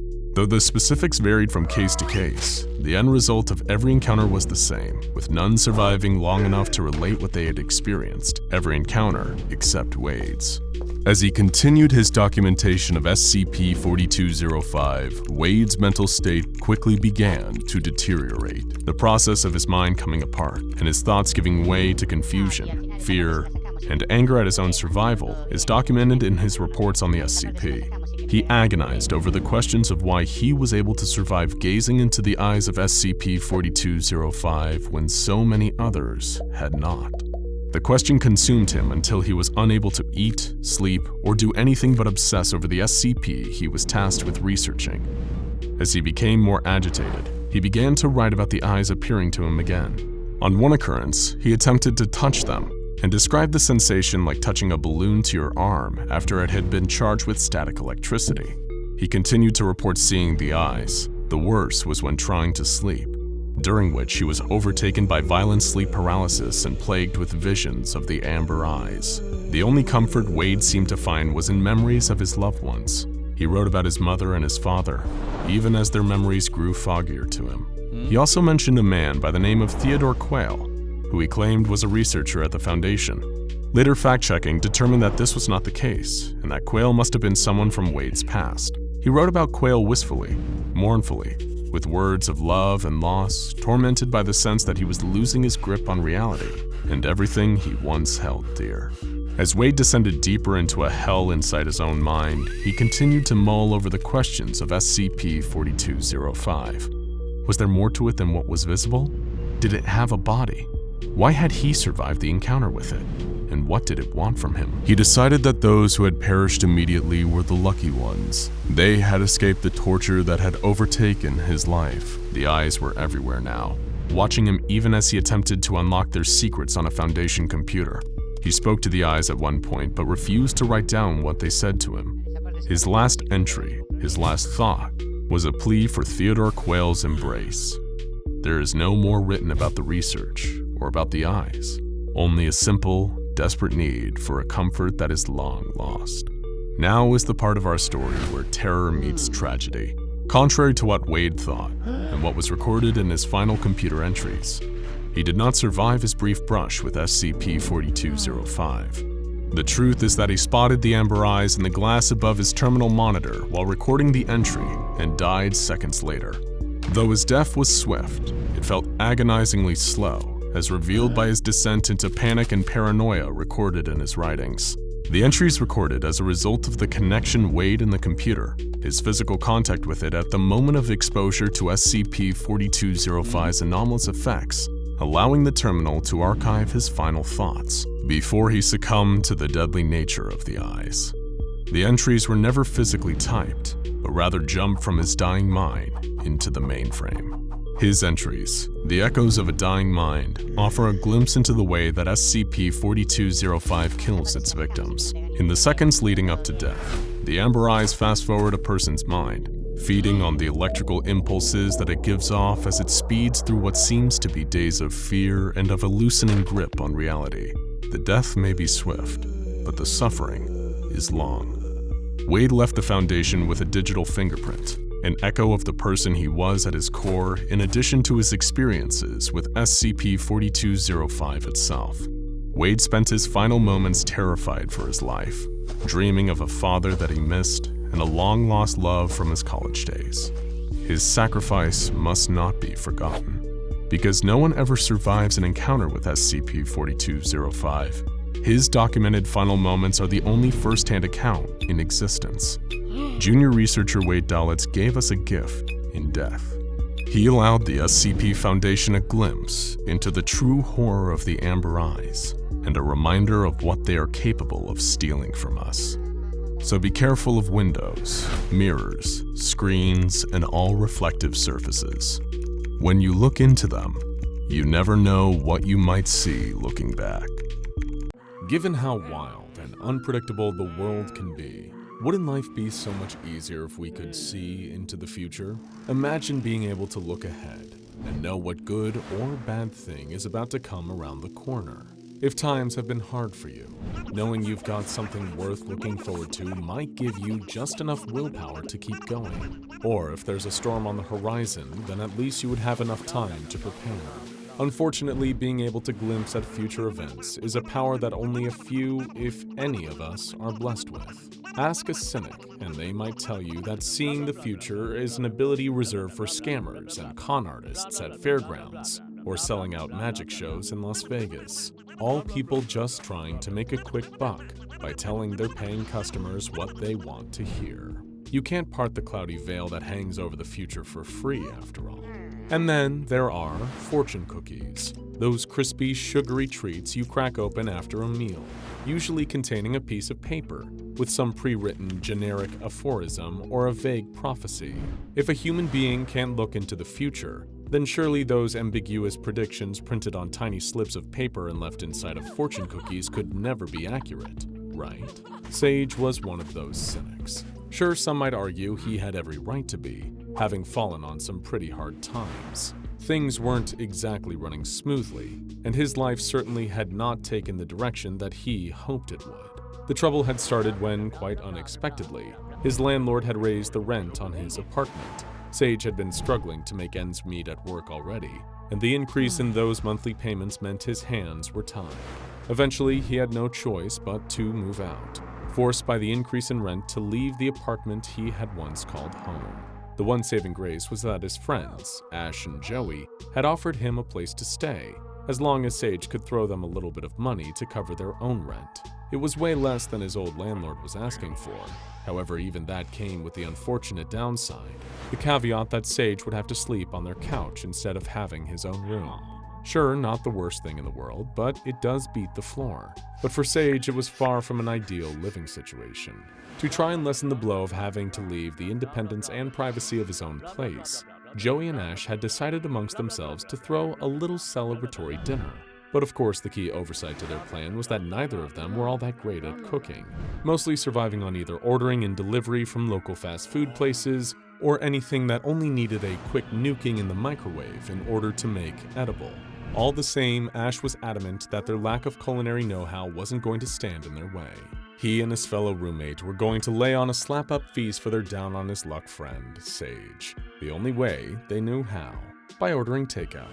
"It's food," he remarked, a little lost for words after having seen his two new roommates excitedly yelling "surprise" at him the moment he walked through the door. "Not just any food," Joey replied, grinning like a maniac. "It's welcome to the apartment food." "You wanted to celebrate me sleeping on your couch," Sage said, staring at the mountains of white paper oyster pails on the table with red Mandarin lettering and ancient temples painted on the sides, "by ordering Chinese food," he added with confusion.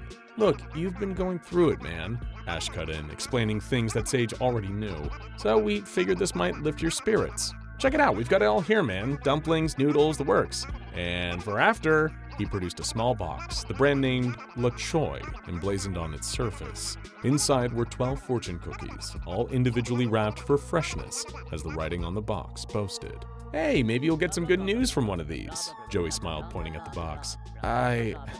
Thanks, guys," Sage eventually said, chuckling quietly to himself. He had to admit, what his friends were trying to do for him, albeit a little excessive, came from a place of good intentions. Little did any of them know, it was about to change the very course of their lives, their fortunes, forever.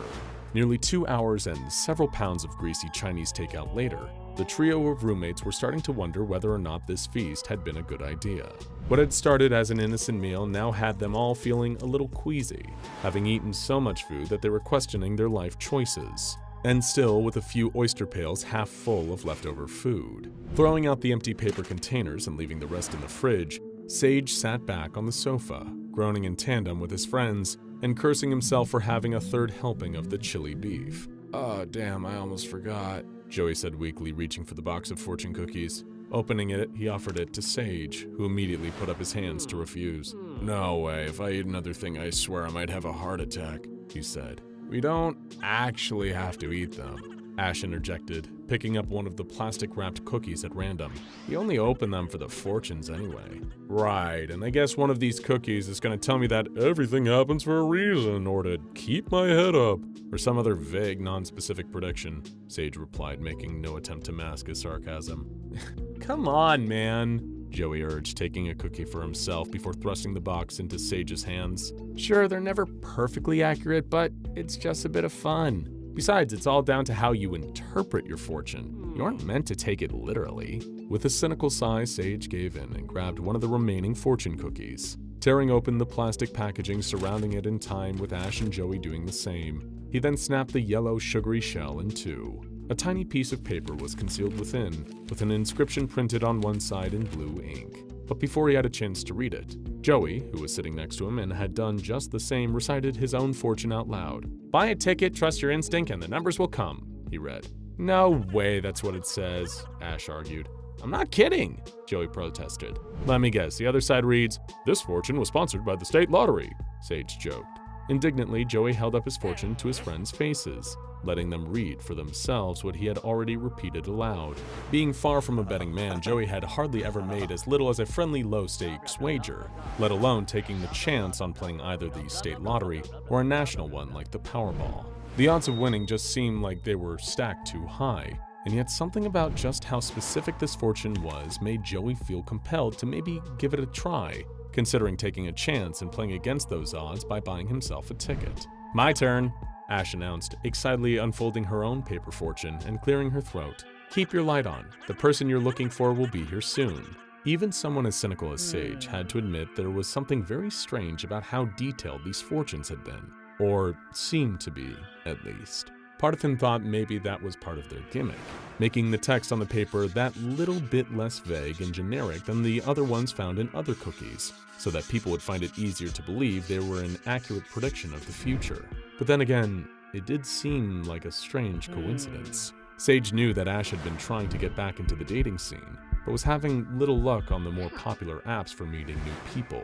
Still, it's not like the prediction on that little piece would actually come true, nor would Joey's. But if nothing else, the least it could do was inspire a little hope in the pair of them. Sage looked down at his own fortune, part of him secretly wanting there to be another optimistic message written on the paper. After all, he needed a little boost in that department, even if it was just for tonight. Printed in blue ink were 3 short words. "Look both ways," Sage read, immediately feeling his heart drop in disappointment. "That one sounds way vaguer," Joey commented, highlighting the obvious. "Well, we can't all pick the nice fortunes," Sage retorted, crunching the tiny slip of paper up in his hand and stuffing it into his back pocket. "They're all just randomly generated anyway. There are probably a million fortunes out there that are all worded exactly the same as ours. It's not like any of these will come true anyway." Falling asleep on the couch later that night, Sage had no idea just how wrong he was about to be proven. Almost to the same degree, he had little clue as to what his fortune had actually meant, but would only realize when it was too late. Over the course of the following few months, a lot seemed to be happening in the lives of Sage's 2 friends, and by contrast, very little was changing in his own life. The first surprise came when Ash had met a new flame, a girl by the name of Sky. In Sage's head, it was just a fling, not something he expected to last, although he would think twice about saying it out loud so as to not upset his roommate. But to his surprise, Ash seemed to be utterly smitten with her newfound relationship. The pair of them were happy, the very textbook definition of head over heels for one another.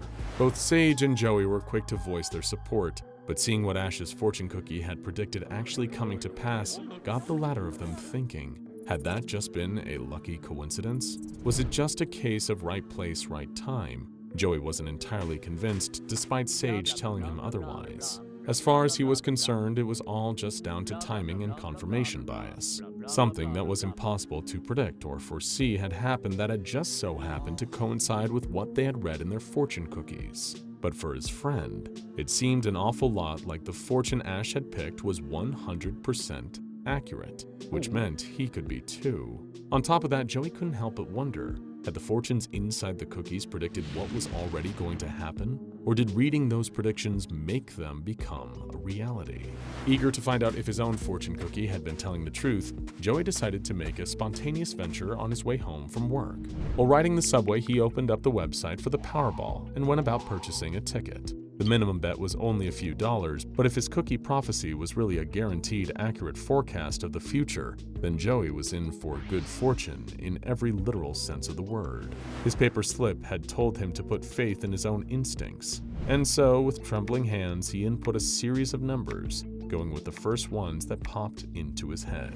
Getting back to the apartment that night, Joey's heart was racing, and he made sure to let the others know about it. Barely able to contain his excitement, the pure, unfiltered nervousness his friend was exhibiting quickly became unbearable to Sage. The draw for the Powerball was fast approaching at the end of the week, although he was getting sick of Joey claiming his numbers were sure to be called and pondering out loud what he would spend the prize money on. Sage's cynicism still prevented him from believing that his friend was going to win, despite having witnessed Ash's fortune come true already. It wasn't until it happened right in front of his eyes that Sage started to realize just how wrong he might have been. The night of the draw, the 3 roommates, plus the new love of Ash's life, were gathered around the TV. All of them, apart from Sage, were glued to the screen, barely breathing.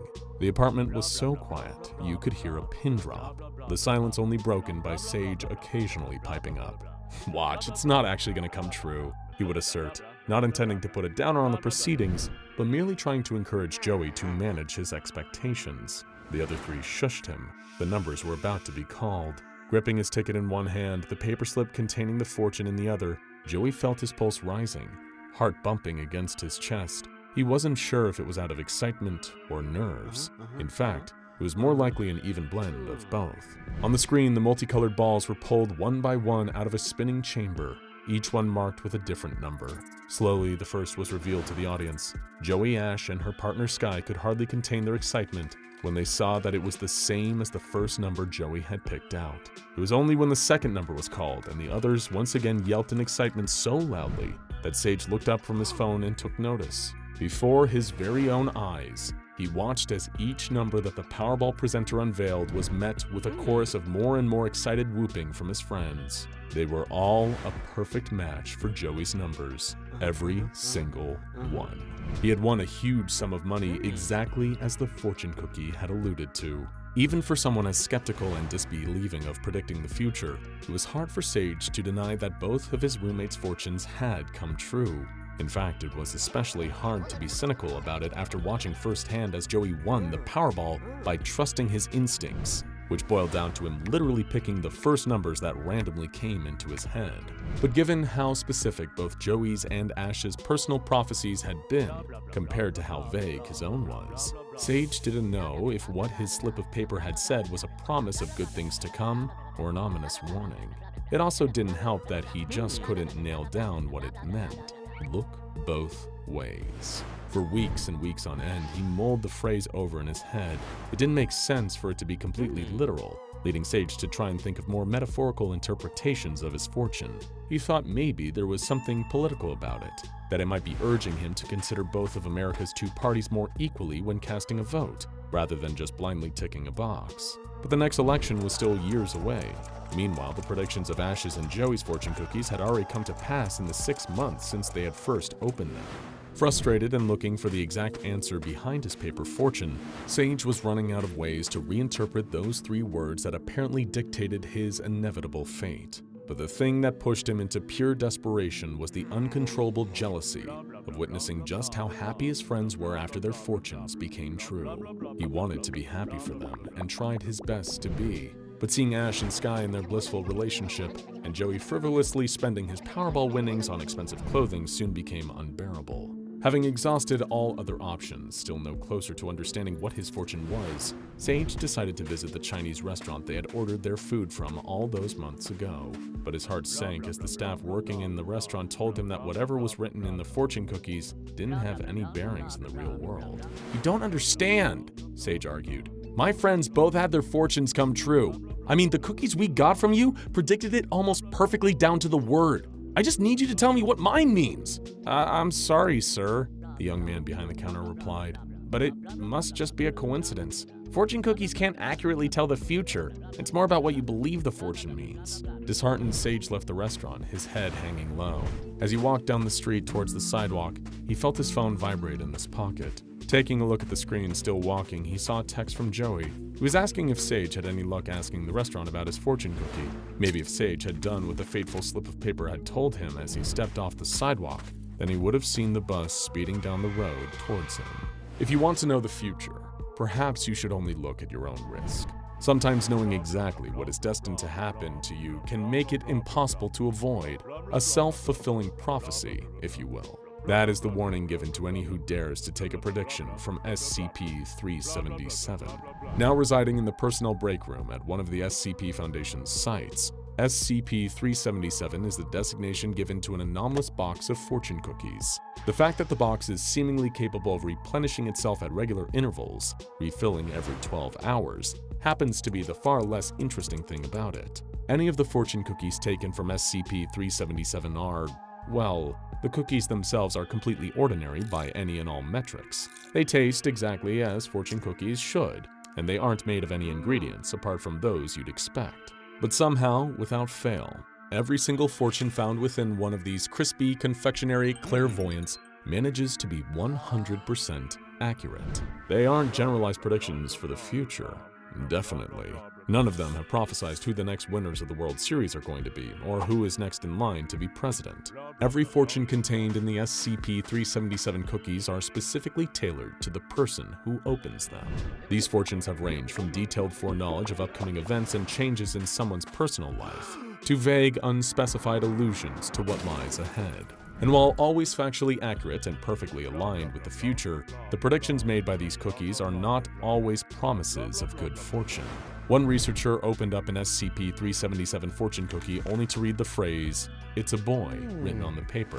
Less than an hour later, his wife's water broke, and said researcher was soon welcoming his newborn baby son into the world. But another doctor was warned, "You don't have long to live," right before choking on his own cookie. Right there in the break room, that doctor suffocated, killed by the same thing that foretold of his death only moments before. It is for that reason that SCP Foundation personnel are given a warning before helping themselves to a sugary shelled treat. All staff are permitted to open a cookie from SCP-377. After all, they are safe to eat. And Foundation employees are also welcome to read their fortunes. However, they only do so at their own risk.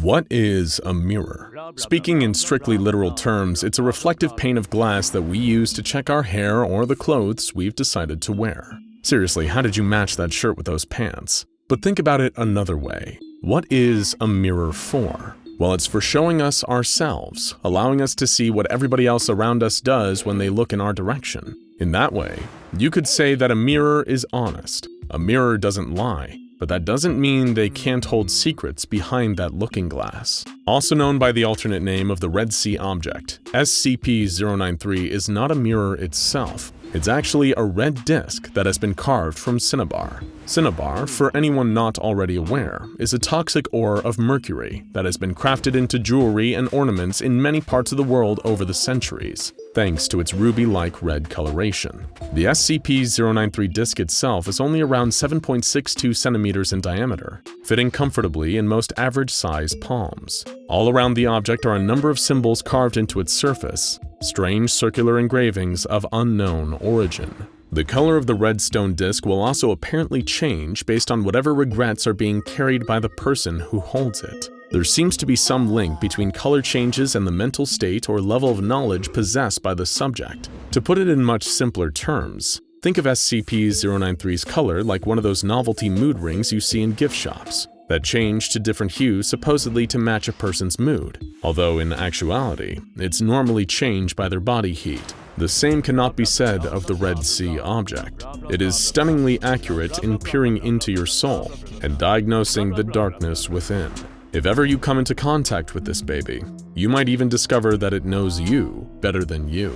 So, a weird stone disc doesn't sound all that impressive, does it? And what does that have to do with mirrors? Well, SCP-093 happens to have a certain attachment to mirrors, and we mean that very, very literally. If the Red Sea object is ever not in front of a mirror or not being held by someone, it will speed towards the closest reflective surface. As it rolls its way in the direction of the nearest mirror or mirror-like surface, SCP-093 is capable of building up phenomenal speeds. Although, curiously, it never appears to cause any impact damage when it finally arrives, neither to itself nor the mirror it latches onto.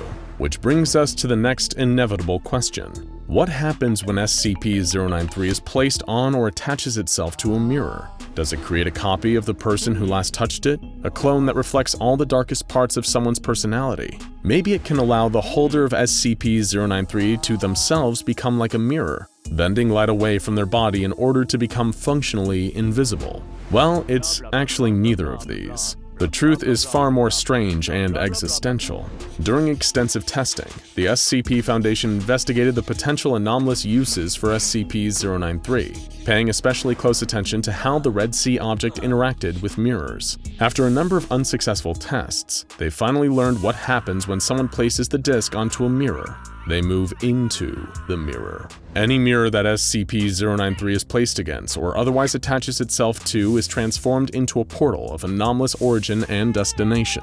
Naturally, the first instinct of the Foundation personnel examining this artifact is to send through an expedition to explore the other side of this newly formed mirror portal. So, that's what they did. They gathered up a member of D-Class, the imprisoned criminals that the Foundation uses as expendable subjects for dangerous tests. The subject was given water, ready-to-eat meals, a flashlight, a gun, and a concealed knife, the latter of which the D-Class was not made aware of. The first subject, despite having a past of murder and attempted suicide, seemed to regret his actions and willingly agreed to cooperate with testing, and as a result, SCP-093 emitted a blue glow that also tinted the view in the mirror. Perhaps on the other side he expected to meet his end, and expected it as a righteous punishment for his life of sin. Stepping through the mirror to the other side of the looking glass, the D-Class found himself in an empty field. Not another person or even a single tree in sight. Traversing forwards, he quickly came across a section of grass that was barren, wilted, and dying, in the center of which was a hole. Climbing in as per Foundation instructions, the man found only dirt for about 100 meters. But then something strange happened. The dirt around him gradually gave way to a concrete enclosure that the man remarked stank of something awful. The room was lit by a series of ceiling light fixtures, some of which were already broken. 3 doors were positioned on either side of the enclosure, with an extra door at the far end, blocked by some fallen metal shelving. The existence of a place like this seemed to imply that someone was present beyond the portal, or at least, they had been. This ancient underground bunker, lost to time, seemed to have traces that people had once lived there. In one of the adjacent rooms, the ceiling seemed to be coated in a smelly brown sludge, but it was in here that the D-Class discovered a makeshift cot, wooden crates containing foodstuffs and empty water bottles, and a book lying next to the cot. When he attempted to approach the book, he was assaulted by a screeching noise like grinding metal. The door was beginning to close. As the D-Class dashed out, the body cam he'd been fitted with seemed to pick up a figure, standing at the end of the corridor where the 7th door was. It opened the door from behind just a crack, looked in, and silently shut it once more. Finding only crumpled newspapers and food rations, the Foundation ordered the intrepid D-Class to return to the mirror. Suddenly, something tugged at the lifeline secured around his waist. Something was pulling him up out of the tunnel. While trying to get back to the mirror, the D-Class witnessed a group of 37 figures, all of them faceless, with no discernible features to speak of. In his escape, he opened fire with the gun he'd been issued, but not at the crowd, at something bigger. A massive humanoid creature around 50 times bigger than an average person was crawling around on the ground. Like the other figures, this giant was without a face, pulling itself towards the mirror as the D-Class was reeled back through the mirror by a cable and pulley. After their first glimpse into the world within SCP-093, naturally the Foundation was curious to learn more. The next test revealed more about this other reality. For one, that the Red Sea object seemed to choose its locations based on the personal history of whoever was traveling through a mirror. This time, it was a female D-Class who had killed 2 children while stealing a car. She arrived at a farmhouse which had a bunker of its own, like the first test. Much like then, there were definite signs that someone had inhabited the bunker before her arrival. But most telling were the 3 skeletons and empty revolver. It seemed that everyone in this world lived in bunkers at some point, possibly to hide from the various faceless creatures that roamed the landscape. Additionally, any remnants of a civilization that were uncovered seemed to fit the aesthetic of the 1950s. However, this civilization also seemed to have technology compared to that found in the 21st century. The D-Class discovered a laptop, the casing of which also seemed to resemble a 50s style. Booting the machine up revealed the final moments of its operating system, something called Faithful OS.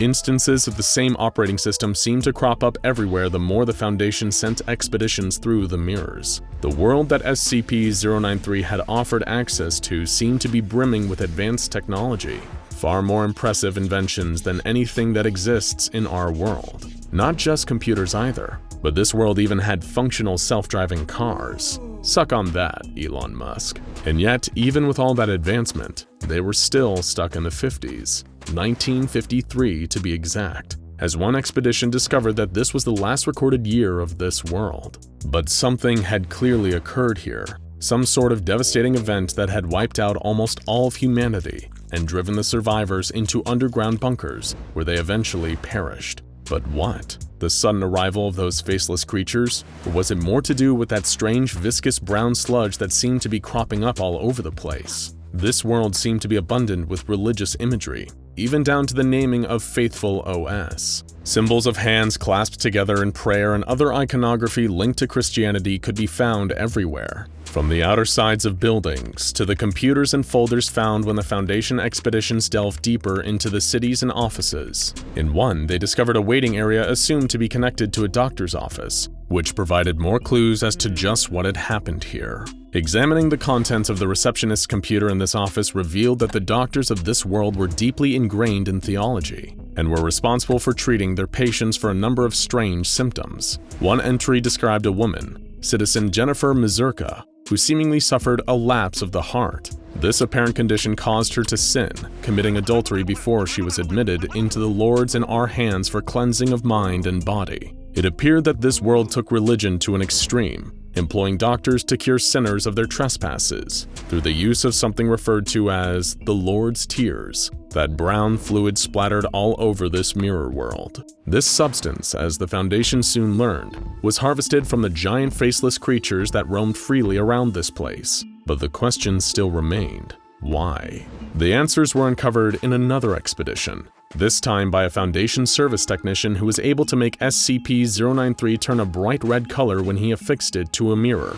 He was transported to a room with a rotating pillar, with beams of light that shone upon other copies of SCP-093. These various copies of the mirror portal system seemed to be leading to other mysterious worlds. As if looking back behind the curtain, the technician found an adjacent room filled with computer equipment, monitoring these other worlds and categorizing them as either clean, unclean, or lost. So what do we have? Where does all of this leave us besides scratching our heads? Clearly some sort of cataclysmic disaster occurred in one of these mirror worlds. It had once been a place where technology had boomed in the 1950s, but that was also steeped in religious beliefs, to the extent where sinners were treated with a strange substance extracted from those faceless creatures. It seems as if some time ago, a godlike being known only as him arrived in one of these worlds, and this served as the catalyst for such an advancement in technology. However, he had also deemed this world to be unclean and full of sin, mandating a purge of all sinners in order to cleanse the world. As a result, a holy war took place to determine who was worthy of salvation. A deeply religious society formed around the arrival of him, and their primary weapon against the sinners was this brown liquid, his holy tears. And those monsters prowling around, one part of the unclean, their sins given form. Except none of that was true. There was never a war, no fight between holiness and cleanliness. The truth was this being, this eldritch abomination, had arrived to conquer. Using the discs, like SCP-093, he traveled to that world, fed them lies, and turned the people into his followers, becoming the master of their world and eventually its destroyer. Ultimately, SCP-093 is a warning, a look at what happens when a being like this takes over. The broken, dead world that the Red Sea object transports us to is a legacy of his destruction,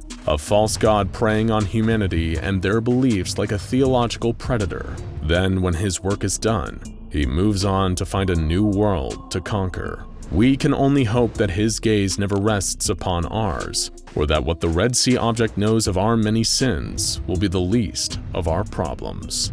Feeling hungry? Maybe you could go for a snack right about now, or a nice refreshing can of your favorite soda. Perhaps if you've got some change burning a hole in your pocket, a nearby vending machine would be a good choice. And trust us, there's no vending machine like this one. SCP-261 will give you a treat that's out of this world, or rather, out of this dimension.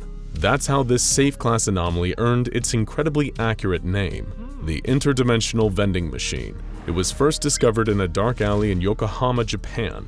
Japan is a place where you can find a number of strange and surprising things in vending machines, but nothing quite like this. The Foundation was first alerted to its presence after one of their web trawlers noticed some interesting chatter on Japanese online message boards about a magic vending machine.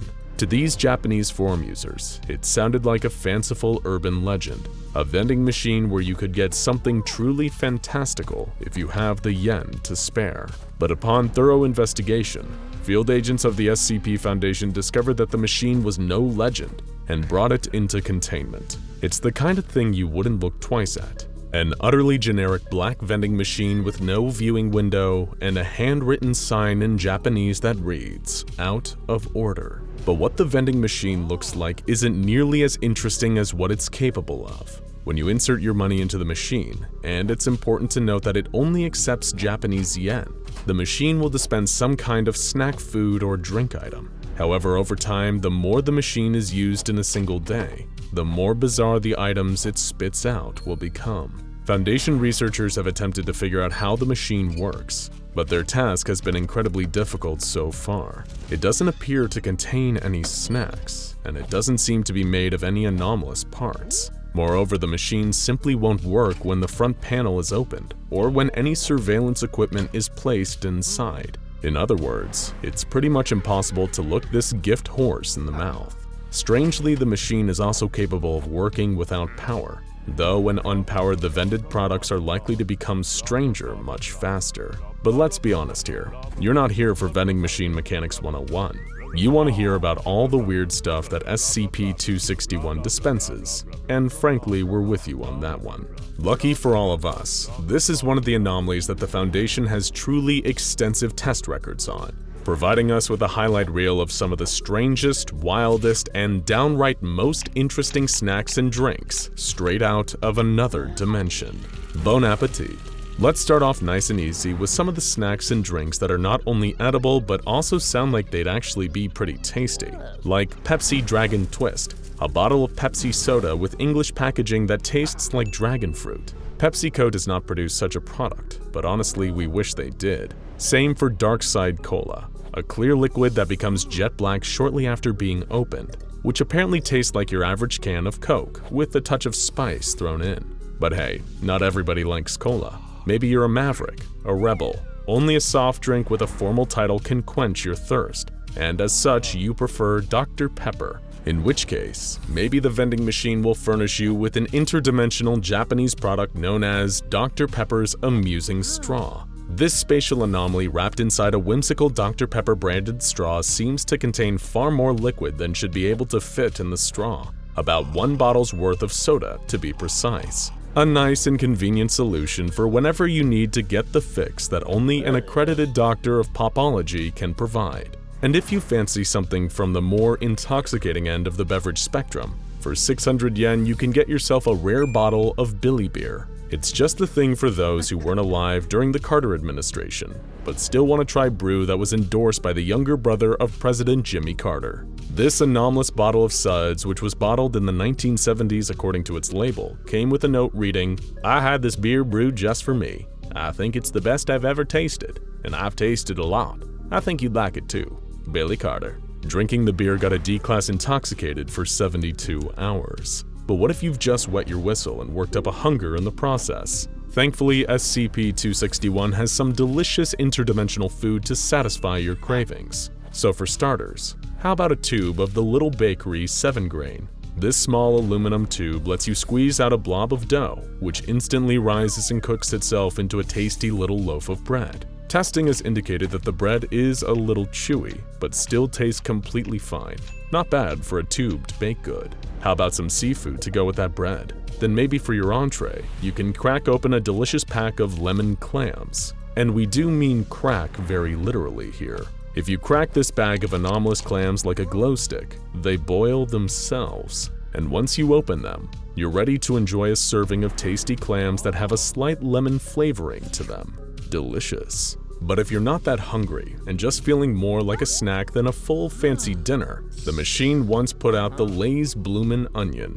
While it appears to be a normal onion, each layer of the onion is a different flavor of chip, leading all the way into the middle. Truly a gourmet snack with more layers than, well, actually exactly as many layers as an onion. And what about for those who are anomalously trapped in the year 2012 and are looking for a snack that is both tasty and meme-worthy?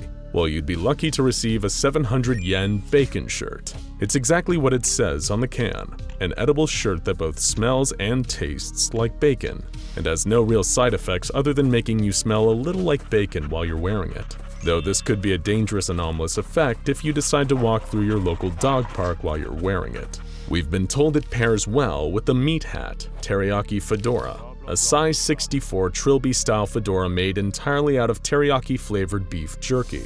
The object came flattened in a cardboard box bearing the tagline, "You can have your hat and eat it too," which is a pun that probably makes a lot more sense in their dimension. Still a bit hungry? Well, lucky for you, this magical vending machine has got you covered on dessert too. For 700 yen, the Foundation was given an entire edible chess set, with each of the ornate pieces carved from what seemed like hard Pez-style candy. It's less checkmate and more check-ate. Another pun that I promise is funnier in another dimension. And for 300 yen extra, you might walk away with a candy robot playset.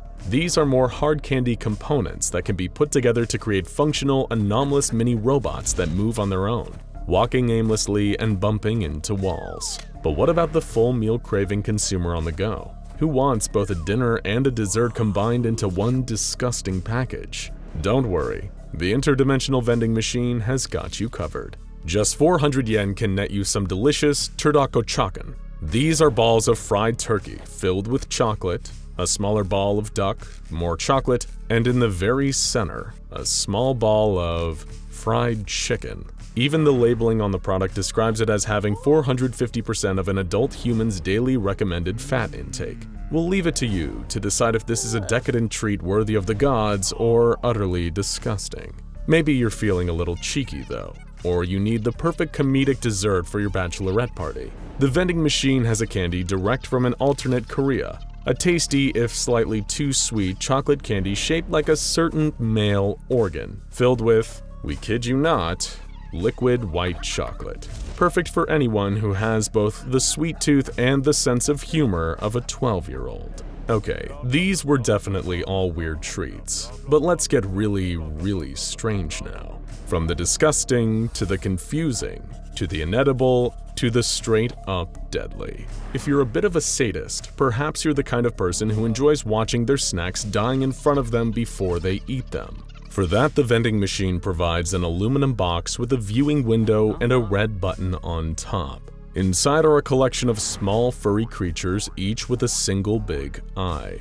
When the button is pressed, the creatures inside are abruptly superheated, cooking them all to death. At that point, the box opens, and the creatures are ready to eat. We've been told they were crunchy, spicy, and tasted a little like beef. Maybe you're part of the slow food movement. For that, we recommend the delicious pile of slugs, which is exactly what it sounds like. This is a produce box, like the kind used for packing strawberries, except it's full of live slugs. There are both advantages and disadvantages to actually eating these slugs. The advantage is that they contain large amounts of vitamin C, E, and most of the B complex, which are all crucial to a healthy and balanced diet. The disadvantage is that they contain large amounts of arsenic, which will kill you. Though, of course, if you still have a candy-flavored death wish, but you prefer your entomological treats a little more leggy, then may we interest you in a fine caramelized spider for a modest 500 yen. It's full of deadly quantities of an unknown anomalous venom that's pretty much impossible to cure, but it's worth it for the sweet, sticky goodness that comes before death sets in. Another strange item dispensed by the vending machine was a tall metal aluminum canister with a ring pull that, upon opening, had a violent chemical reaction with the air and triggered a large explosion. Apparently, this particular beverage was never intended for oxygenated environments. The blast killed 2 researchers and resulted in the temporary suspension of testing. Though in a slight silver lining for this fiasco, the testing area did smell of citrus for a few days, which the janitors must have enjoyed as they cleaned up all the body parts. Another dangerous snack provided by the vending machine was a long tube of chips called Pringles, not to be confused with any other long tube-based chips you may be thinking of. When the tube was opened, or popped as they say, the D-class that the chips were presented to began compulsively eating them. When researchers ordered the D-class to stop, it seemed almost as if they couldn't. Regardless of the orders given to them, the D-class just kept eating. Even when guards terminated the D-class there and then, the corpse continued to eat chips out of the tube until it was physically pried out of their hands. But if all those salty Pringles had really worked up a thirst in you, perhaps you can wash them down with a delicious can of Cherry Bomb, an intense cherry-flavored drink dispensed by SCP-261 for 450 yen. When a D-class sampled this delicious soda, they commented on it tasting strongly of cherry. A few moments later, their head exploded with the force of a stick of dynamite, coating everyone and everything around it in gooey head viscera. The resulting cleanup took an arduous 6 hours. But wow, was that cherry tasty.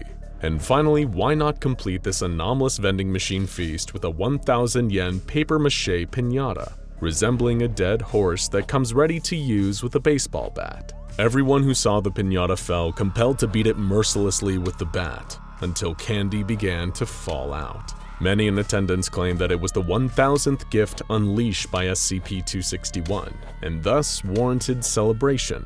Once the dead horse was thoroughly beaten, all cognitohazardous properties ceased. There's a joke somewhere in there, but for the life of us, we're not sure we can find it. Oh well, maybe it's in another dimension. Being a D-class for the SCP Foundation is a lot like playing Russian roulette. One day you could be assigned to a tickle fight with a friendly blob of slime, and next you're getting your femurs broken to lure a sadistic old man back into his containment chamber. So, when D-9781 was told to simply sit in an interrogation room and wait, he really didn't know what to think. But the last thing he probably expected to see was when the door behind him creaked open, was for a well-dressed stranger to step in. This man wasn't like any member of Foundation staff the D-Class had ever seen. He was a short Caucasian man with a receding hairline and a neat black mustache. Instead of the standard lab coat and shirt normally seen around the facility, this man wore a black waistcoat, a pair of white gloves, and a wry smile that betrayed a sinister intent. He looked like a butler, and not just any butler, but the quintessential butler. If you were asked to doodle a cartoon butler, this would be the man you drew. The D-Class almost laughed in sheer confusion. He had no idea that, in a mere moment, he would be dead. What's the deal, Jeeves? He asked with a mocking half-smile, but he didn't get to hear a response. The butler approached at frightening speeds. The D-Class, in his last moments on Earth, saw the glint of something metallic under the overhead lights moving too fast for him to see what it was, and then felt a sharp pain across his throat. The butler was standing beside him now, still with that wry little smile. The D-Class could see now that the butler was carrying a small buck knife, dripping with red. Just as he was piecing together what had happened to him, the D-Class collapsed onto the table he was sitting at, his throat expertly slit. His grisly task completed, the butler gave a polite nod and exited the room, smiling at the Foundation guard standing outside. Who is this man? Why is he dressed like this? And most importantly, why is he allowed to murder D-Class personnel on Foundation grounds without consequence? We can answer that first question right now, because this isn't a man at all. He's the anomalous product of SCP-662, also known as the Butler's Handbell. First, we need to go back to the beginning and see how this anomalous object first fell into the hands of the SCP Foundation. Like a lot of anomalous objects now under the care of the Foundation, its true origins remain mysterious, and it spent quite some time underground. We mean that literally, by the way. It was buried with its last owner, a man whose name has since been redacted from Foundation files. Clutched in this unknown man's skeletal hand, it was extremely likely that the bell might never have been seen again. But then a petty thief and grave robber by the name of George Dixon came along and dug up the grave. A simple, greedy act that has changed a number of people's lives forever. Not knowing the true value of what he held, Mr. Dixon made his way to a pawn shop for his payday. There, the store owner made the mistake of lifting up and ringing the bell. As if on cue, he heard footsteps approaching behind him. The store owner turned and gasped. He saw a complete stranger emerging from the stockroom behind him. He was a short, well-dressed man, smiling as he advanced towards him. The proprietor of the pawn shop didn't know who this guy with the strange outfit was, but he assumed he was an accomplice of the man in his store and that the two were trying to rob him. He grabbed a shotgun from underneath his counter, turned to the butler, and blasted him in the chest with both barrels. The butler fell back dead, and George Dixon fled the scene in a blind panic. Contrary to what the owner may have believed, nothing that happened here had been planned.